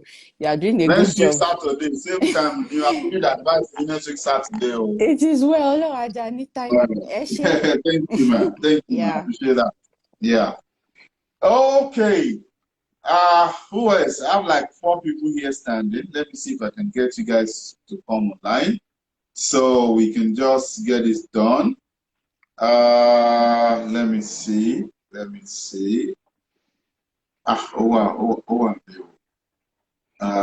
Mori Jumex event. No, Jumex. I don't go full Mex at the time, you know. Madam, Ellie, you're not on, you know, okay. Then a lot of time, the matic down will show you what people are particular about what they are suffering from. They are not concerned about consequence to the other participants. The last week, yeah, we are particular, which may affect or affect or angle to my son, to I think a virgin, I'll play some of so teaching coco. Virgin Lomo. Ọmọ tó wà virgin ni assumed virgin ni báyìí. Any wo bó ṣe máa affect àwọn other parties involved. You're always concerned about yourself. So when there's a problem, first put yourself on the line. Èmi ni mo dáràn yìí. Let me face it. The moment you can castigate yourself, pé yes, èmi lọ lọ́rùn yìí. Ọ̀rọ̀ tí wàá solve. Dẹ́gbà wípé marriage fẹ́ dúró. Ṣé ẹ̀ṣẹ̀ ni marriage fi ń dàrú? Àwọn tí wọ́n ṣe ọkọ wọn, ṣé wọ́n fi wọ́n lẹ̀ ni? Àwọn tí wọ́n ṣe kankan, ọkùnrin á still walk away now. Àwọn kankan lọ ọmọ àfọ̀gùn gba ọkọ wọn, ẹlòmíì àkóbá ló fi gba ọkọ ẹ̀, ọ̀rẹ́ ló kóbá.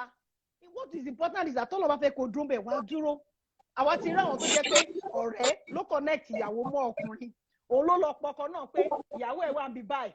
Tó bá dé báyìí wàá bá. Ìyàwó ẹ̀ sọ fẹ́ ni pé òun ò ṣe. Ìyàwó ọ̀rẹ́ ẹ̀ sọ pé ṣé mo sọ fẹ́ pé ọkùnrin ló ń bá sọ̀rọ̀. Ó dẹ̀ kó sọ fẹ́ ni pé mi ò ṣe nǹkan yìí ni o. So tí lè bá máa dàrú, ó máa dàrú. That's secondary. When there's a problem, tackle the problem at hand. Leave the future to fight for itself. We always worry about the future we have not even seen. Thank you.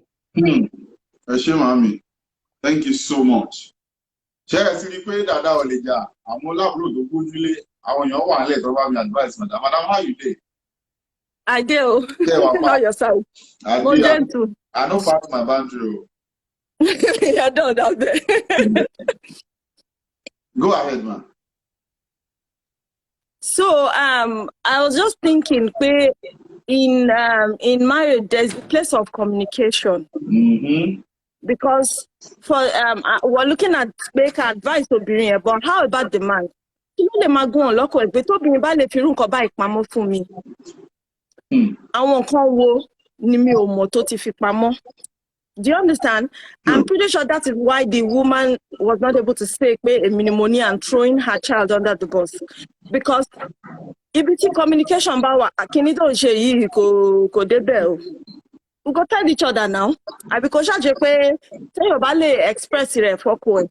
Ẹjọ́ tó rẹ̀ náà ta lè yọ fẹ́ lọ, ta lè yọ ta ló rí òhò èèyàn tó ọkọ èèyàn. Do you understand? So tí o bá ṣe dáadáa, you go tell am, this one no dey cause quarrel na. You go tell am, àlàyé, I ṣe normal, this one go dey big kankan. And so that way, when there is communication, don't be surprised. That man could also be going through that same thing. Right?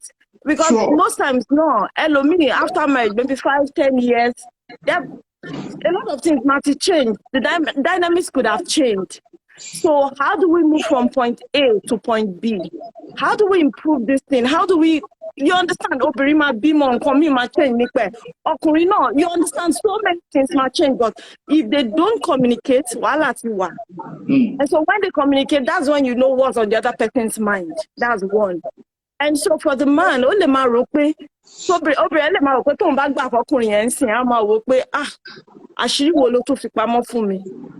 Ẹni mi ò tiẹ̀ rí nǹkan tó le níbẹ̀. If you really need the text toy, then you should be able to own your truth. Own your truth now make better. Simple. But listen, not saying the truth, not owning her truth, òun ló cause gbogbo situation yìí nsìn, and it still goes back to communication. She not being able to communicate her sexual needs, not being able to say, this is what I want, this is how I feel, right? Because until you said that, I want to work in angel, no more. Spirit. If you don't tell them, they don't know sometimes. So, believe me, mama, baby. I'm a call baby. Here. Okay. So,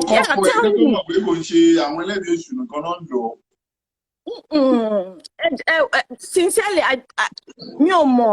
I'm a Christian, but like him criticizing when it comes to those things, because only can wash or only can more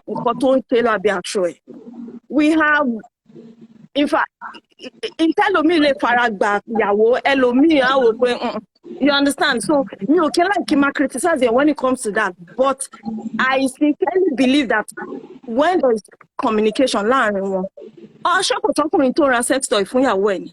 Ṣọ́kùnrin tó so kí ló dé Jésù tún kú lẹ́ẹ̀kan jẹ́ ká fi ilẹ̀. Wọ́n kàn dá ọ̀tọ̀. So I don't believe in the holier than. I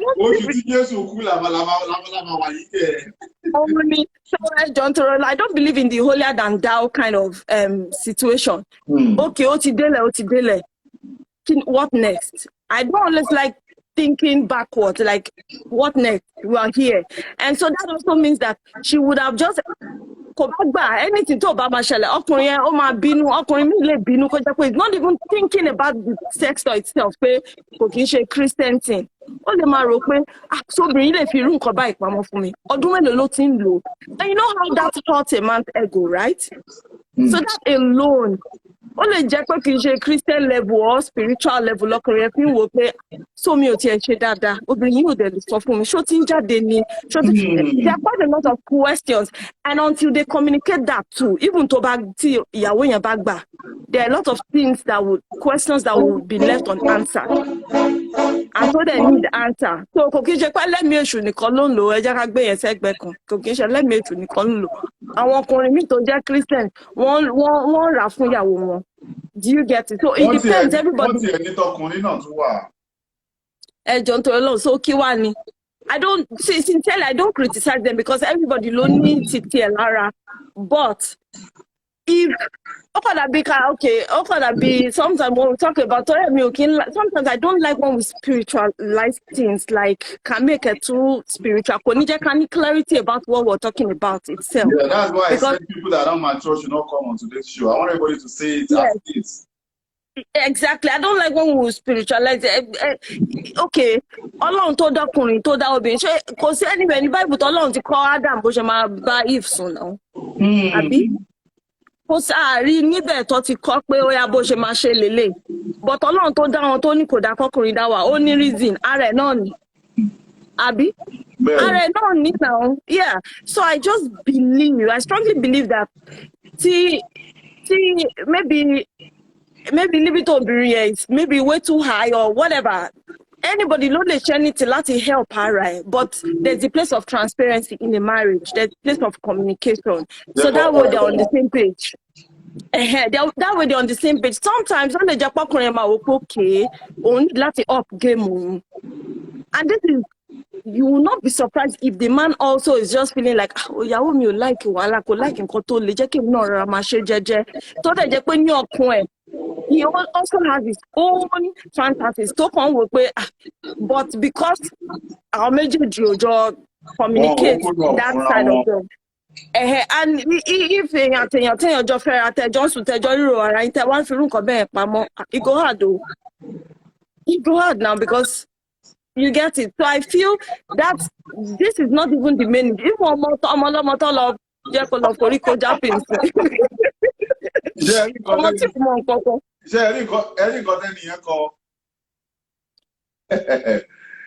I just asked my husband if he finds me in this kind of situation. He said, in as much as you love it, we'll use it together. But just to make sure you buy my size. I don't like pretense. I don't like the holier than thou thing. But this thing they happen. Even pastor when get wife for house, now. It's just that because we are human beings, we are not animals, we don't bring that part of us outside. But it doesn't mean it's not existent. It doesn't mean it's not there. And so it means that when there are issues, it has to be addressed. Right? And how do you address it? You start from your bedroom. You start from addressing it with your husband.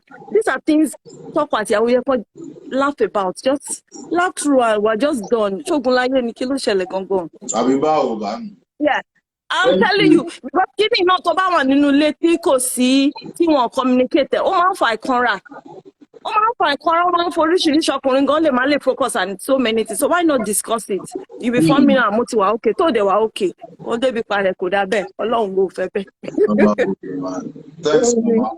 I appreciate it. Thank you so much for coming on board. Yes, sir. We have learned from you.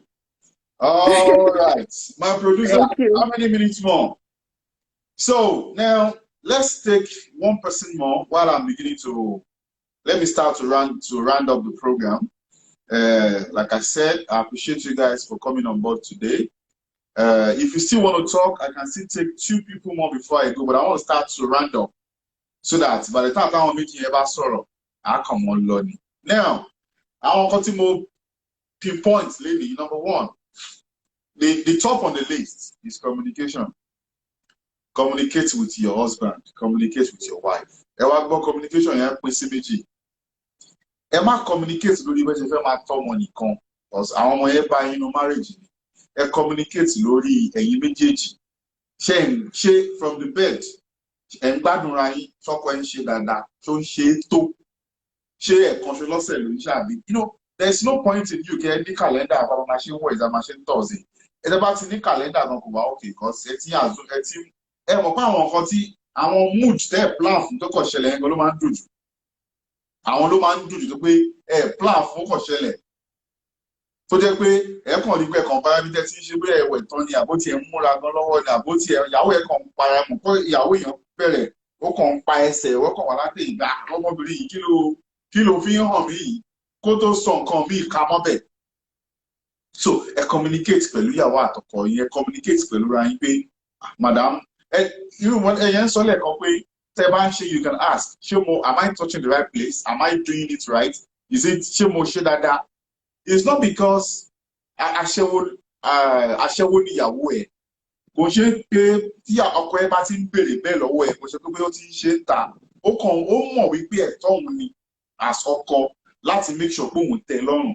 Ìyàwó ẹ̀ náà tó ń béèrè lọ́wọ́ ẹ̀ pé bébì ṣé mo ń jù dáadáa ṣé o láìkí ẹ̀ ṣé kíní kan ẹ̀ ìyàwó ò ń ṣaṣẹ́wó.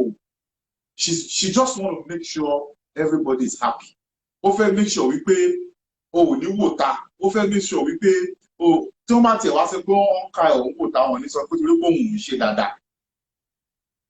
Ẹ̀yin méjèèjì lẹ gbọ́dọ̀ dé climax. Let me use that word. Yes. Ẹ̀yin méjèèjì ẹ gbọ́dọ̀ dé clap 7.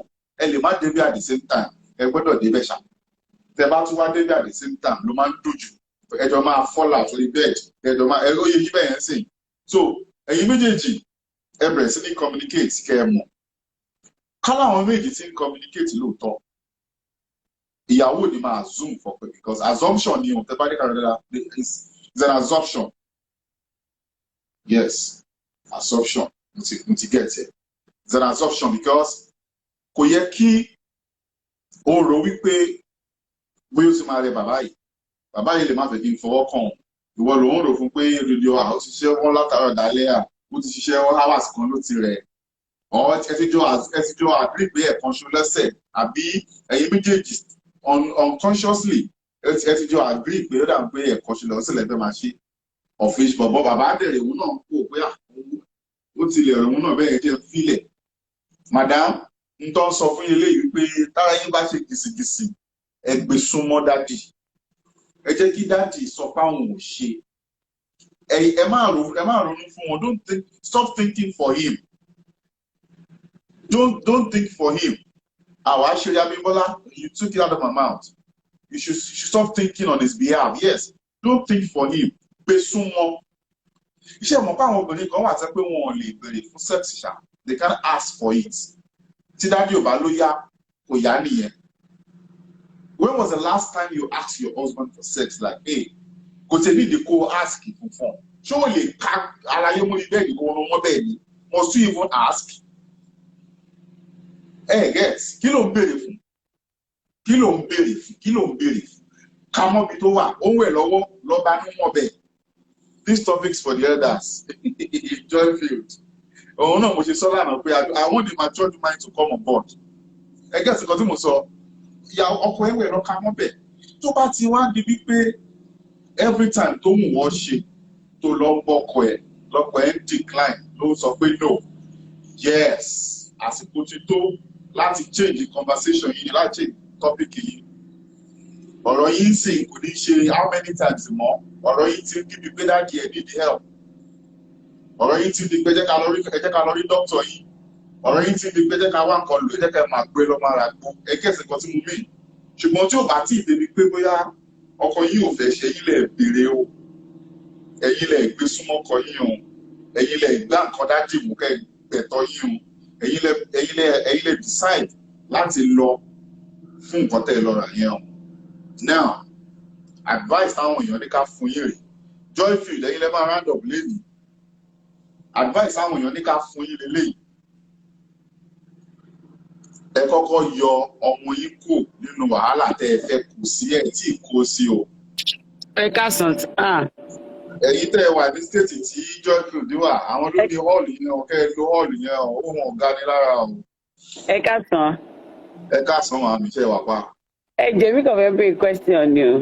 Yes ma'am. kí lèèyàn lè fi máa help libido ọkùnrin àbóbìnrin tó bá lò. I really advise wọn because I kì í ṣe doctor kàn fọ́ ní doctor wọn náà. No bí tó bá yẹ pé ọkọ wọn kò like sex nǹkan. Wọn ò lọ́kọ àwọn like sex. Àwọn ọlọ́kọ ń rò fún wọn. Ọ̀dà okay ẹ ṣe join ní lóòótọ́ I saw you just join. Ẹ má bínú ẹ ṣe join ni. They've been together for years wọ́n ti bímọ tó ti dàgbà. Wọ́n ẹ̀ṣẹ̀ débí ni wọ́n ti move sí rárá àwọn ẹ̀ṣẹ̀ débí. Mo kàn fi establish how long wọ́n ti fẹ́ra. Wọ́n ti marry gangan. Àwọn gbogbo sex life àwọn oníbẹ̀rẹ̀ ayé àwọn dẹ̀ ń wà òkè. Wọ́n kàn ní the last 1 year. Àwọn personally sex urge àwọn high. So àwọn kẹ̀dẹ̀rí àwọn lọ bíṣọ̀ kan àwọn lọ bíṣẹ́ sí west anytime àwọn máa ń ṣe lẹ́ẹ̀kan lọ́sẹ̀. So táwọn bá wò ń bá mi pé kíní yìí tún ti ń mọ̀ àwọn awobi tí aláyẹ̀ rẹ̀ lẹ̀kẹ̀ sí ó lè dúró kan mú ẹ̀nà ó kàn ń kàwé ni àwọn mọ̀ òkè ó ṣẹ̀ dé in the next 30 minutes ó máa sùn ó lọ bí iṣẹ́ láàárọ̀ ọjọ́ kejì so àwọn kan ò bí ìjẹ́ra sílẹ̀. ẹ̀yin ò lè communication lásán ni. àwọn dẹ̀ ń wà òkè until now I think why she wants me to know why she wants us to advise her is not because she's not asking for us to validate what she did or not she just wants to ask ṣé kò ń claim bóun lòun ní. Yes. Now she should be able to claim. No. She should not put her child in that. Ó possible kéèyàn sọ pé ẹ lọ bọ́mọ yín dì í papọ̀ wípé kó sọ pé òun ló ní but echo sweep under the carpet. A husband or a wife should be a person. Téèyàn lè bá sọ̀rọ̀. Bó jẹ́ text lẹ máa lò, ẹ ní láti tijú. Pé má bínú mo, ṣé mo kó mo parọ́ kan báyìí tó ti fẹ́ dá wàhálà lẹ̀. Wọ́n ní tẹ́lẹ̀ táwọn bá tiẹ̀ tọ́rọ̀ bá kàn débẹ̀. Ọkọ àwọn máa ń sọ pé whoever that is using sex toy, either man or woman, it is satanic. So yes, but what is so separately way it is satanic. So she should own up. She should own up. She should own up. Okay. She has to own up. I feel like she has to own up. She's still alive. I can still see her there. Yeah, I feel like still, regardless of, like me now, I don't like it. It's not because of anything, but it's not satanic in my world.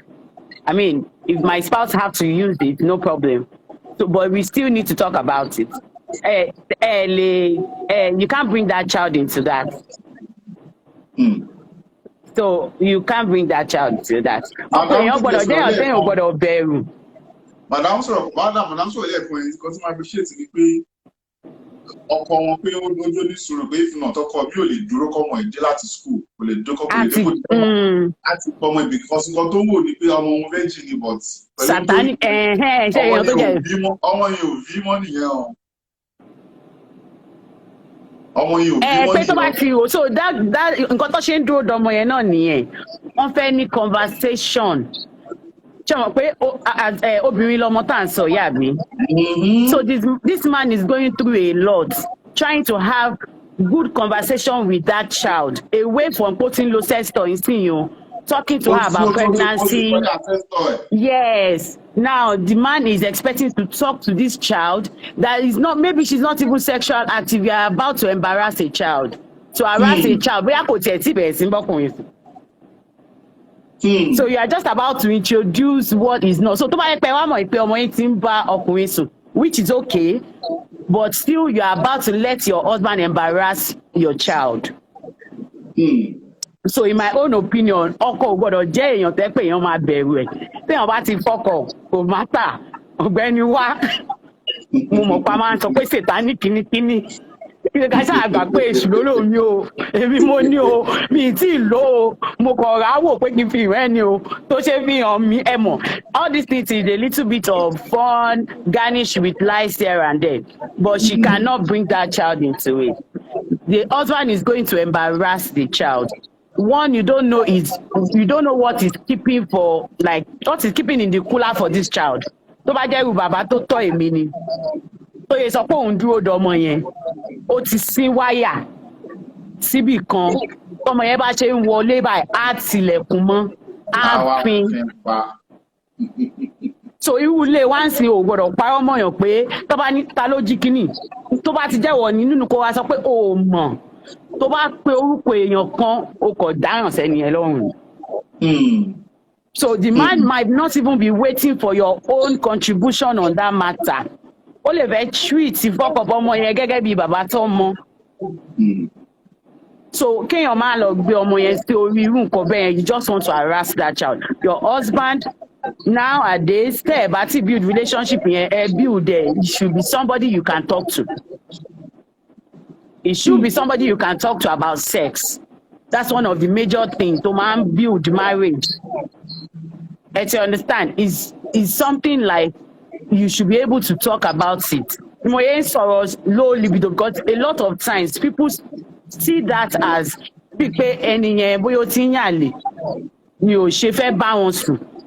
just like scenarios of èèyàn tó rẹ̀ àbí èèyàn tí ò kọ̀ wá active mọ́. It might be medical condition, it might be anything, it might be depression, but a lot of times women, especially on this table, might just lose their libido at some age. Ó lè jẹ́ pé ẹni ẹ̀gán fẹ́ wọ menopause. Men too, ó lè jẹ́ stress. Ọmọ yẹn lè má dáríjì yẹn mọ́. So sex is something you should be able to talk to your husband about. The worst is satanic ló wá ń pe kíní tó tọ́ ọ̀gbẹ́ni wá.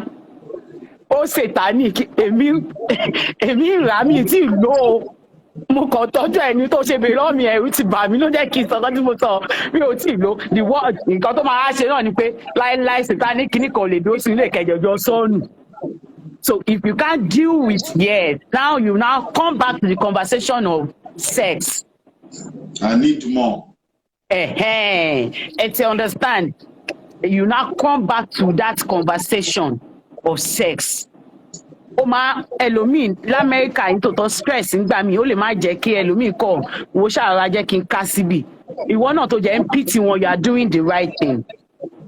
Ibi tó kọ̀ ti wọ́ òun náà ni wípé ìgbà tán rí yẹn tẹ̀bi lọ pa ọmọ yẹn ẹ yọ ọmọ yẹn kúrò ní kọ́mọ yẹn tó dé rárá ẹ yọ kúrò nínú equation yẹn. It's supposed to be you and your husband.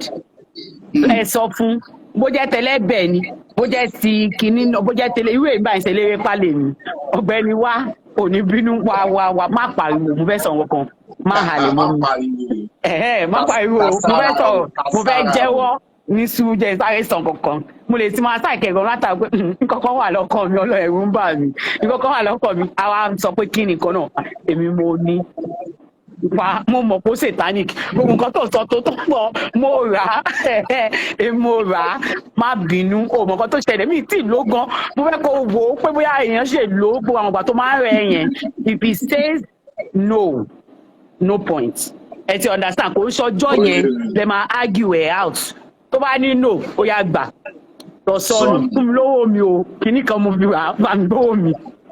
ẹ tún mo fojú gbowó. èmi nìyẹn.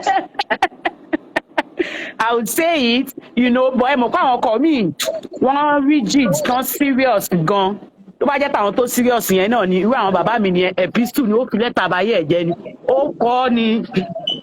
A lọ kà á máa ṣe òun. Ẹ ti understand jẹ́ mọ̀ marriage oníkálukú yàtọ̀ and wàá jẹ́ ti bẹ́ sínú ẹ̀ náà wàá ti ṣe sínú ẹ̀ náà tó bá jẹ́ ọkọ tó máa jẹ́ ẹlẹ́bẹ̀ ni irú ọkọ mi eléré pa ẹlẹ́fẹ̀ ni wá tí bá ti sọ a ní ò serious dọ́sbí eléyìí ò lè bá mi sùn sílé ó lè ní ohun tó wà abájọ tádùúgbò ògbà láti dàrún ó lè ní kìnnìkan we sort it but I feel it shouldn't be a problem ọlọ́run jẹ́ ní dálé yín lórúkọ Jésù. Àmín àmín ẹ ṣé Joyfay, thank you so much. Ẹ ṣé ta. You on the floor, madam. Ẹ káàárọ̀ bólẹ̀ tí ń pè madam bólẹ̀ wà yìí. Dallas ni o. Ṣé àárọ̀ làwọn lóòótọ́ iná. Aago mọ́kànlá kọjá ìṣẹ́jú 20. Ẹ má bínú èmi ò sí lé ni ẹ má bínú ọ̀nà mi ti dùn mọ́ kọ́ ni. Ó ṣe ti wà Nàìjà ni. Irọ́ mi ò sí Nàìjà o ọ̀sán náà máa wà Nàìjà. Àwọn náà ti ń lọ ọ̀sán bíi 16 minutes náà ló kù tá a fi dọ́sàn. Ó yá màámi ẹ̀yà ìjà gbọ́ bó ṣe ń lọ. Mo ṣe join mo ti ka kinní yẹn pé number 1 nǹkan tèmi máa sọ ni pé woman yẹn èèyàn tó bá irú èèyàn máa ti mọ irú ọkọ téèyàn ní. Mo believe pé òjijì ló ṣe wò pé irọ́ wo ni kò ń pa. So ó ti parọ́ irọ́ yẹn kọ́kọ́ save that minute but according to irú ọmọ tèmi ní ọmọ mi ti dàgbà kò ń sọ̀rọ̀ tẹ́ bá parí irọ́ yẹn mọ́ ẹ máa tún jẹ̀bi ni because ó kàn máa sunkún bọ̀ kò ní sọ̀rọ̀ so mi tiẹ̀ ní jẹ́ kó di pé a máa pe ọmọ yẹn sọ̀rọ̀ yẹn ṣe ti understand pé mo ti ṣe nǹkan mo ti parọ́ láti fi buy time láti fi bọ́kọ mi sọ̀rọ̀ so kó tó di pọ́rọ̀ yẹn máa di nǹkan tó máa cause a lot of psychological trauma for other people èmi o gẹ́gẹ́ bí èèyàn kan máa sọ pé ẹni tí ń bẹ lọ́rùn èbẹ èèyàn so máa ń try láti ṣe nǹkan tí mi fi ní bẹ̀bẹ̀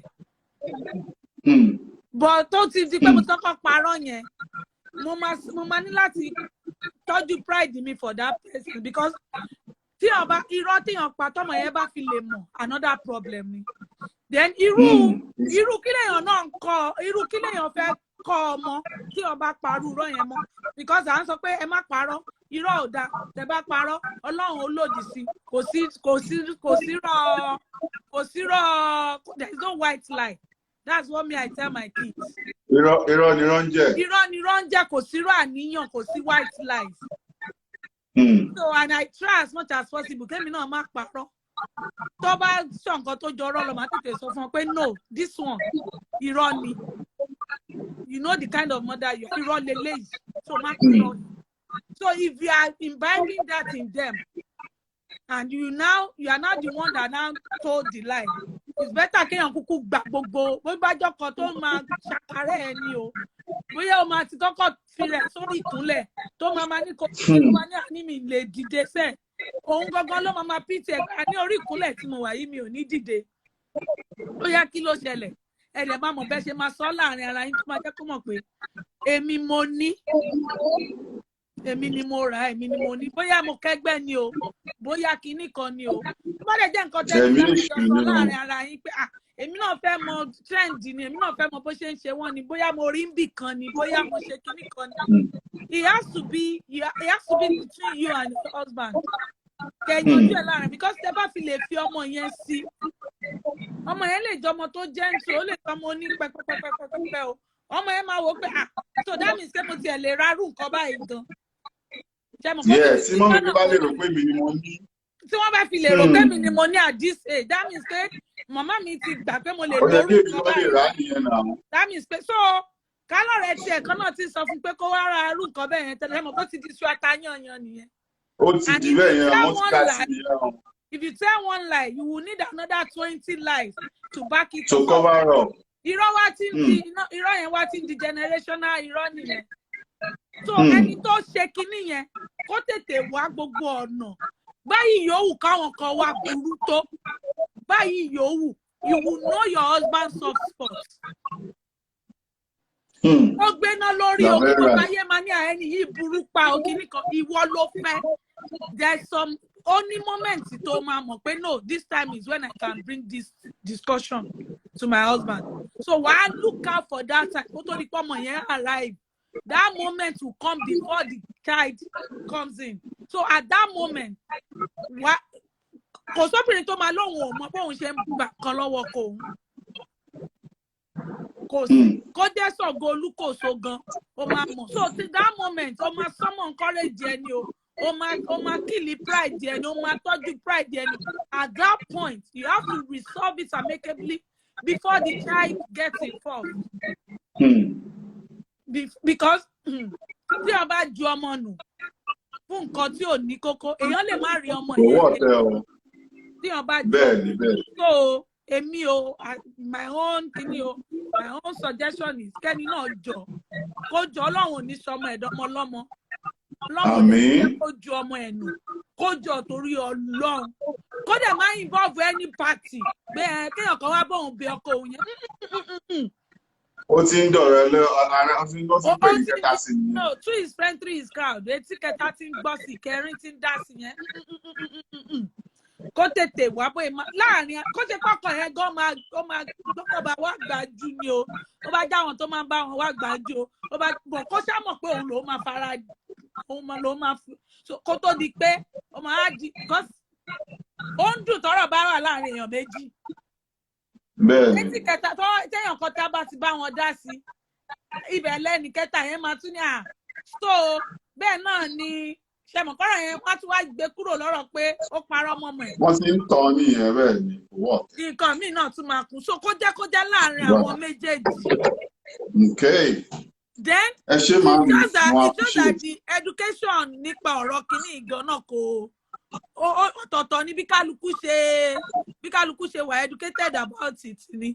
Àwọn tó ń lò kò mí ìpọ́nmọ èṣù ni wọ́n. Àwọn tó ní kò mí ìpọ́nmọ èṣù ni wọ́n.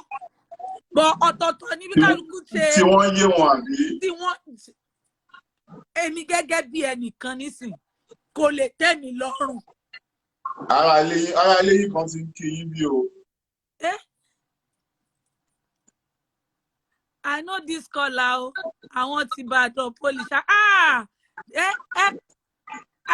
I don't know the person, but don't get it right. Don't get it right. Tẹ́ ẹ bá ti parí ètò kẹ́ máa múra yín mọ́lẹ̀. Ẹ rándọ̀ kẹ́ máa lọ kíra yín.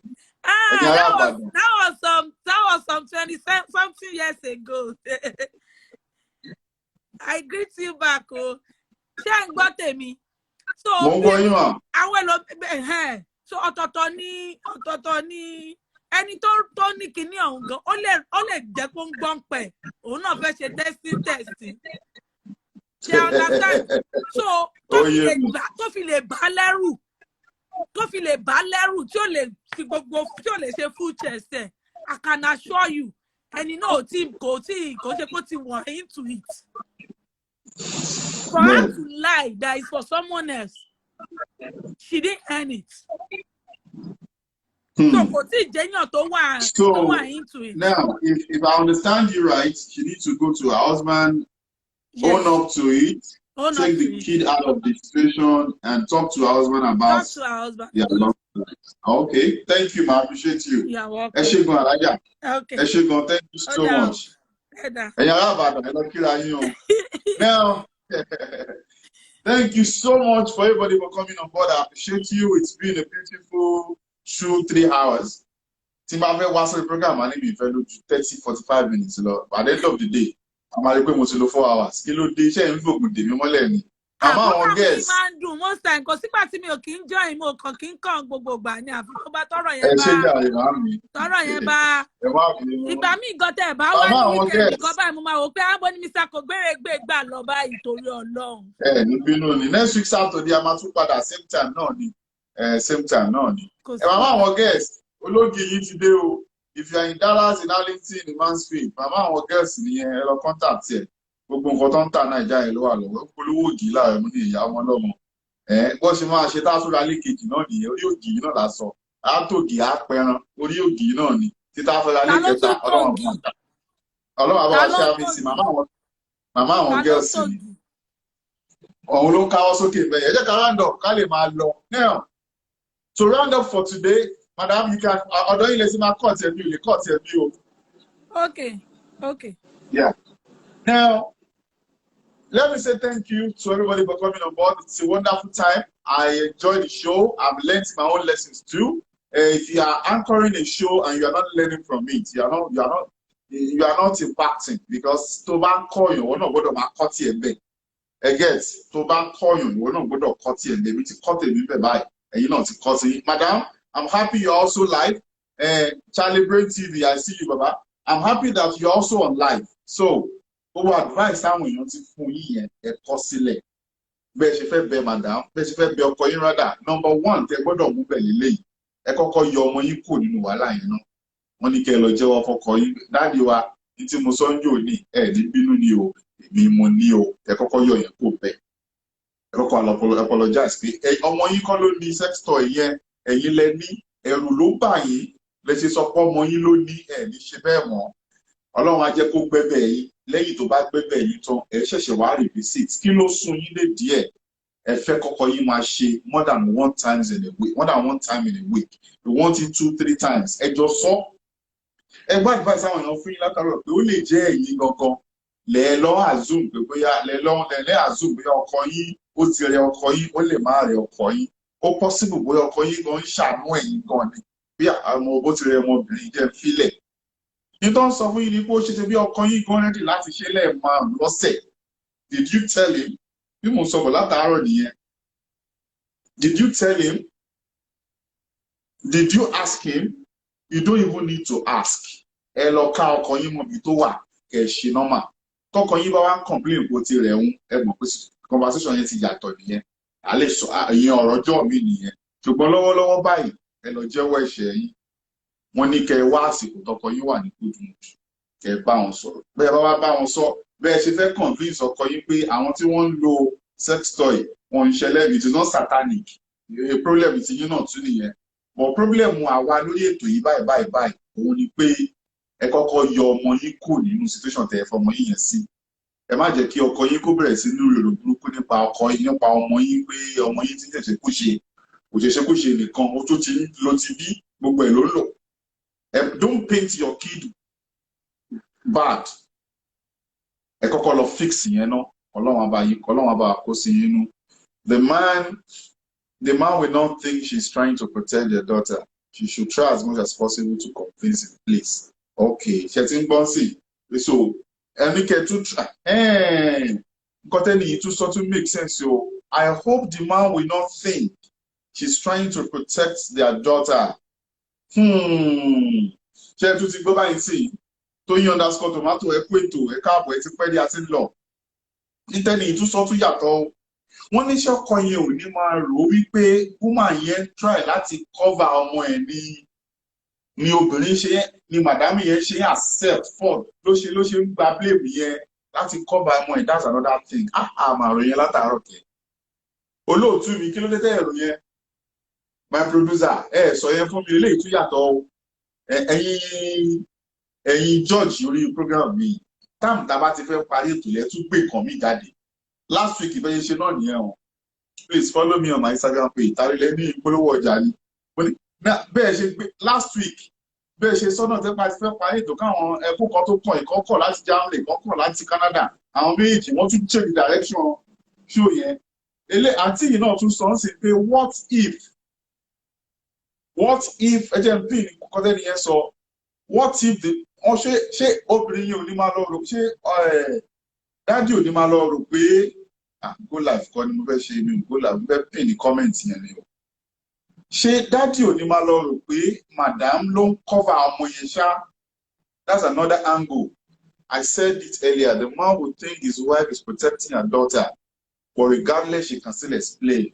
Má bínú mi ò rí kọ́mẹ̀ntì yín tẹ́lẹ̀ ni mo tí òṣèré rí kọ́mẹ̀ntì yẹn báyìí ni ọ̀rọ̀ lẹ́tún sọ yẹ ká tún dì yẹn mo máa possible tọkàn yẹn má lọ rò pé olóńkọ́bà ọmọ àbí olóńkọ́bà ọmọ ẹ̀ bá jẹ́ ojú àmọ́.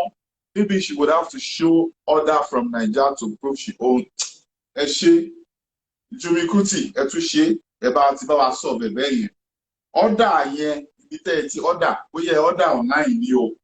Delivery package yẹn lọ wá receipt jáde. Chat kéèyàn ṣáà tó order nǹkan ẹ ṣáà kọ́kọ́ chat pẹ̀lẹ́ nìyẹn. You should guarantee that it's okay. Ó ṣáà débẹ̀ ṣe chat pẹ̀lú ibi tẹ́ ẹ ti order online. Ẹ lọ wá gbogbo chat yẹn jáde kí ẹ fi ọkọ yín pé ọkọ mi o èmi ni mo ẹ fi evidence hàn that is it. Show the evidence that truly ẹ̀yin lẹ order ẹ̀ kọkọ yín lè mú so that yẹn á lè mú yẹn kó bẹ̀rẹ̀ ṣe mo like yẹn. There's true love the husband will believe ọ̀rẹ́ má ṣe true love ń sìn ẹ jẹ́ kọ́ mú evidence jáde lóòótọ́. Show us the evidence that òótọ́ ni pé èmi ni mo order ẹ̀. I think that will work lóòótọ́. Èmi ni mo order òun rè ewu tọ́kọ bá ti rí ẹ continue conversation from there. So tell the husband you're sorry, it belongs to you. Ẹ̀rù ló bá yín tẹ̀tọ̀ parọ́ ọmọ yín ẹ ti yọ ọmọ yẹn kó bẹ́ẹ̀ nìyẹn. Ẹ dẹ̀ show proof kọ́kọ́ yín lè mọ̀ pé kò ṣe pé ṣe lè ń cover ọmọ yín torí ẹ ti fún ọkọ yín ní time láti build anger against your child. Ó ti build inú ti ń bí bá ọmọ yìí ti ṣe pé ṣe ti ṣe lánàá. So ẹ kọ́ gbọ́dọ̀ clear yẹn náà pẹ̀lú proof pé ilẹ̀ ọ̀dà ẹ̀ lóòótọ́ ṣèbí déètì wà ń bẹ̀ wọ́n mọ̀ pé kò ṣe nǹkan tí bóyá ẹ̀ṣẹ̀ ọ̀dà ẹ̀ ti ọ̀dà ẹ̀ kọ́kọ́ yìí tó rí so yẹn proof wà ń bẹ̀ àti settle yẹn nìyẹn. Thank you very much. Lẹ́yìn yẹn ọlọ́run á jẹ́ kọ́kọ́ yín gbẹ́bẹ̀ tó bá ti gbẹ́bẹ̀ yín ẹ̀ máa conclude we need to do more. We need to do it. I wonder how people get married and build their home on pretense and fear of each other. Ẹ jẹ́ máa dúpẹ́ tí yín Madam Fúnlọ́lá. Hi, good evening, sir. Good evening. It depends on the kind of man. Oh, may God help her. Àmín. Àmín o. Àmín o. Ọlọ́run bá wa kú sí ọkọ wọn nú. Ẹ sọ fọ́kọ yín kẹ́kọ̀ọ́ yín sọ̀rọ̀ Ọlọ́run á jẹ́ kan gbọ́. Tó bá gbọ́, congratulations. From there, you continue your listening conversation. What do we do next? Kẹ́ ẹ lè mọ bẹ́ẹ̀ ṣe máa kọ́ bẹ́ẹ̀ ṣe máa yanjú tó wà lẹ́yìn. Ọlọ́run á bá yín yanjú ẹ̀. Àwọn alálẹ̀ ìlú tá a wà yàtọ̀ alálẹ̀ ìlú tí ẹ̀yin àtọkọ yín ti wá sí Amẹ́ríkà Ọlọ́run á jẹ́ kán gbọ́. Then ẹ má jẹ́ kọ́kọ́ yín ẹ má tiẹ̀ jẹ́ kọ́mọ yín mọ̀ nǹkan tó ṣẹlẹ̀ rárá.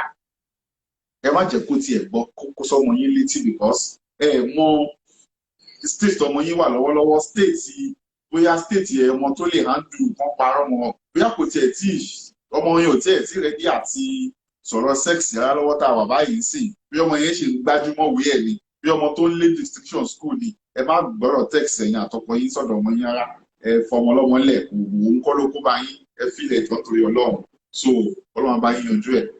Talk to your husband, fix this sex life. You have urge to do, you have much, you need more of sex. Talk to your husband, sort it out. May God help you. May God help you fix it. Ẹ bá wá sọ tí ò bá work ẹ jẹ́ kọ́kọ́ yín seek fún advice bóyá ó ti rẹ̀ dáàdì tó bá rẹ̀ dáàdì ó jẹ́ kó máa sáfìsì bọ́jú bá yanjú ẹ̀.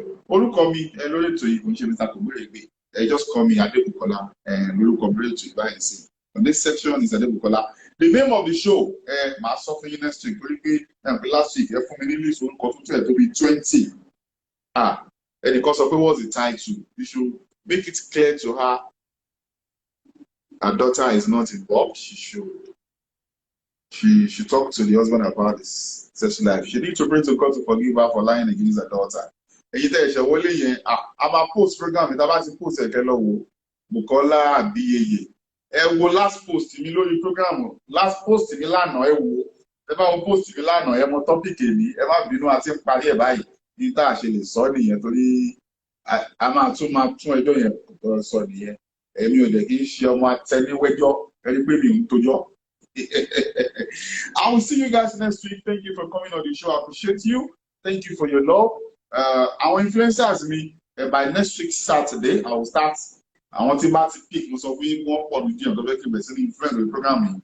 I will pick it over on me so the jẹ́ kó jẹ́ pé àwọn máa polówó ọjà ní time láti máa ní good conversation báyìí mọ́ àwọn ni màá bá tá ń gbà yẹn. I will start from next week. Now I have two important issues tí mo sọ fún yín pé àwọn tó ń ṣẹlẹ̀ sí wọ́n ti wà lọ́rùn mi báyìí.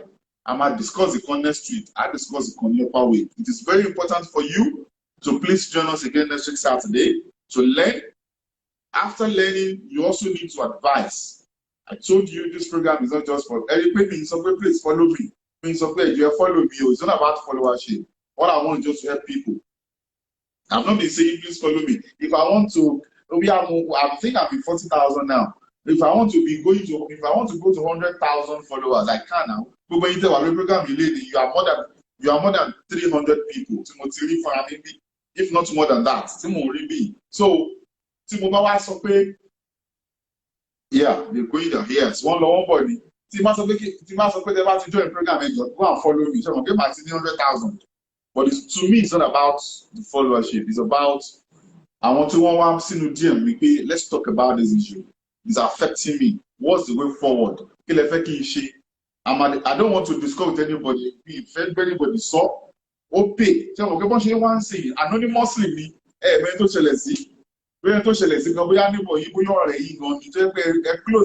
for yet that is why we are here. So àwọn issue yẹn báyìí ó pay because ẹni tó ní kí bóun sọ kò fẹ́ bẹ́ẹ̀ anybody discuss ẹni ó pay kànjọ máa sọ ó pay kó gbọ́ advice yín báyìí ṣáà mọ̀ rí òun náà mọ̀ yín rí advice yín pay ṣe get nǹkan tí mò ń sọ kò jẹ́ bó ṣe jẹ́ ta lẹni tó ń béèrè pé Charlie Brain TV kan follow òun yìí kí ló dé ṣo fẹ́ fún wọn lówó kọ́ fi follow ẹ̀ ni ó dẹ̀ harass àwọn fans mi máa harass wọn o ti sọ wọ́n ti gbọ́ bó ṣe máa jẹ́ nìyẹn. I will see you guys next week Saturday. I love you guys. I love you so much. I will see you and ojú òní tiwa. I will see you next week. One love. Yeah. Bó ṣe máa jẹ́ nìyẹn o.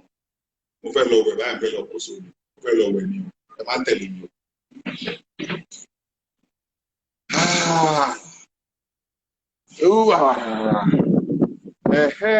On Sunday. Tomorrow is my wife's birthday. Let me say that. Tomorrow is Jiggy Mama's birthday. I'm actually birthday for you. Bí mo ṣe fẹ́ ṣe mi tí mo. Bí mo ṣe fẹ́ bí a kì í tiẹ̀ fún ní gbogbo àkáǹtì mi kí ní kó máa control ẹ̀ ní o. Bóyá kì í tiẹ̀ kàn fún ní credit card mi kí ní kó máa ṣá lọ sí mi tí mo fẹ́ ṣe. Ọlọ́run á ṣàánú mi. Bóyá kí n ra ship láàyè fún ni kí n sọ fún kó máa gbé ship yẹn lọ ṣùgbọ́n ẹjọ́ kí ni ṣe apá tèmi náà fún ara mi.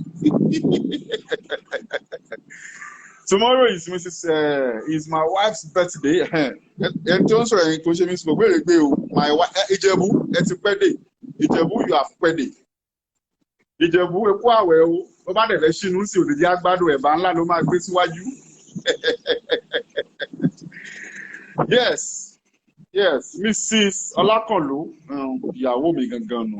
Ó yá jẹ́ kan lójú yín. It's your birthday. It's your birthday. Ẹ ń sùn lọ́wọ́. Ká máa lọ àbí. Let's go there. Olóòtú mi sùn lórí ètò.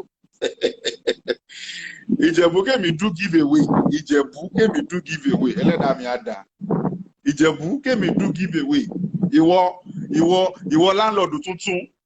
Or do you want to do giveaway for my people on the program? If you want to do giveaway for my people on the program, yes. Take in the come back in the tag here. You can't buy give her all your credit card. For my wife. Okay, me phone. Mama Ronusi. Yes. I bet your birthday is on the 20th. My wife's birthday is tomorrow. So, thank you guys. I will see you next week Saturday. Like I told you, it's a must for you to join us next week Saturday because into one next week Saturday. For the next 2 Saturday, into one I will see you guys next week Saturday. God bless you.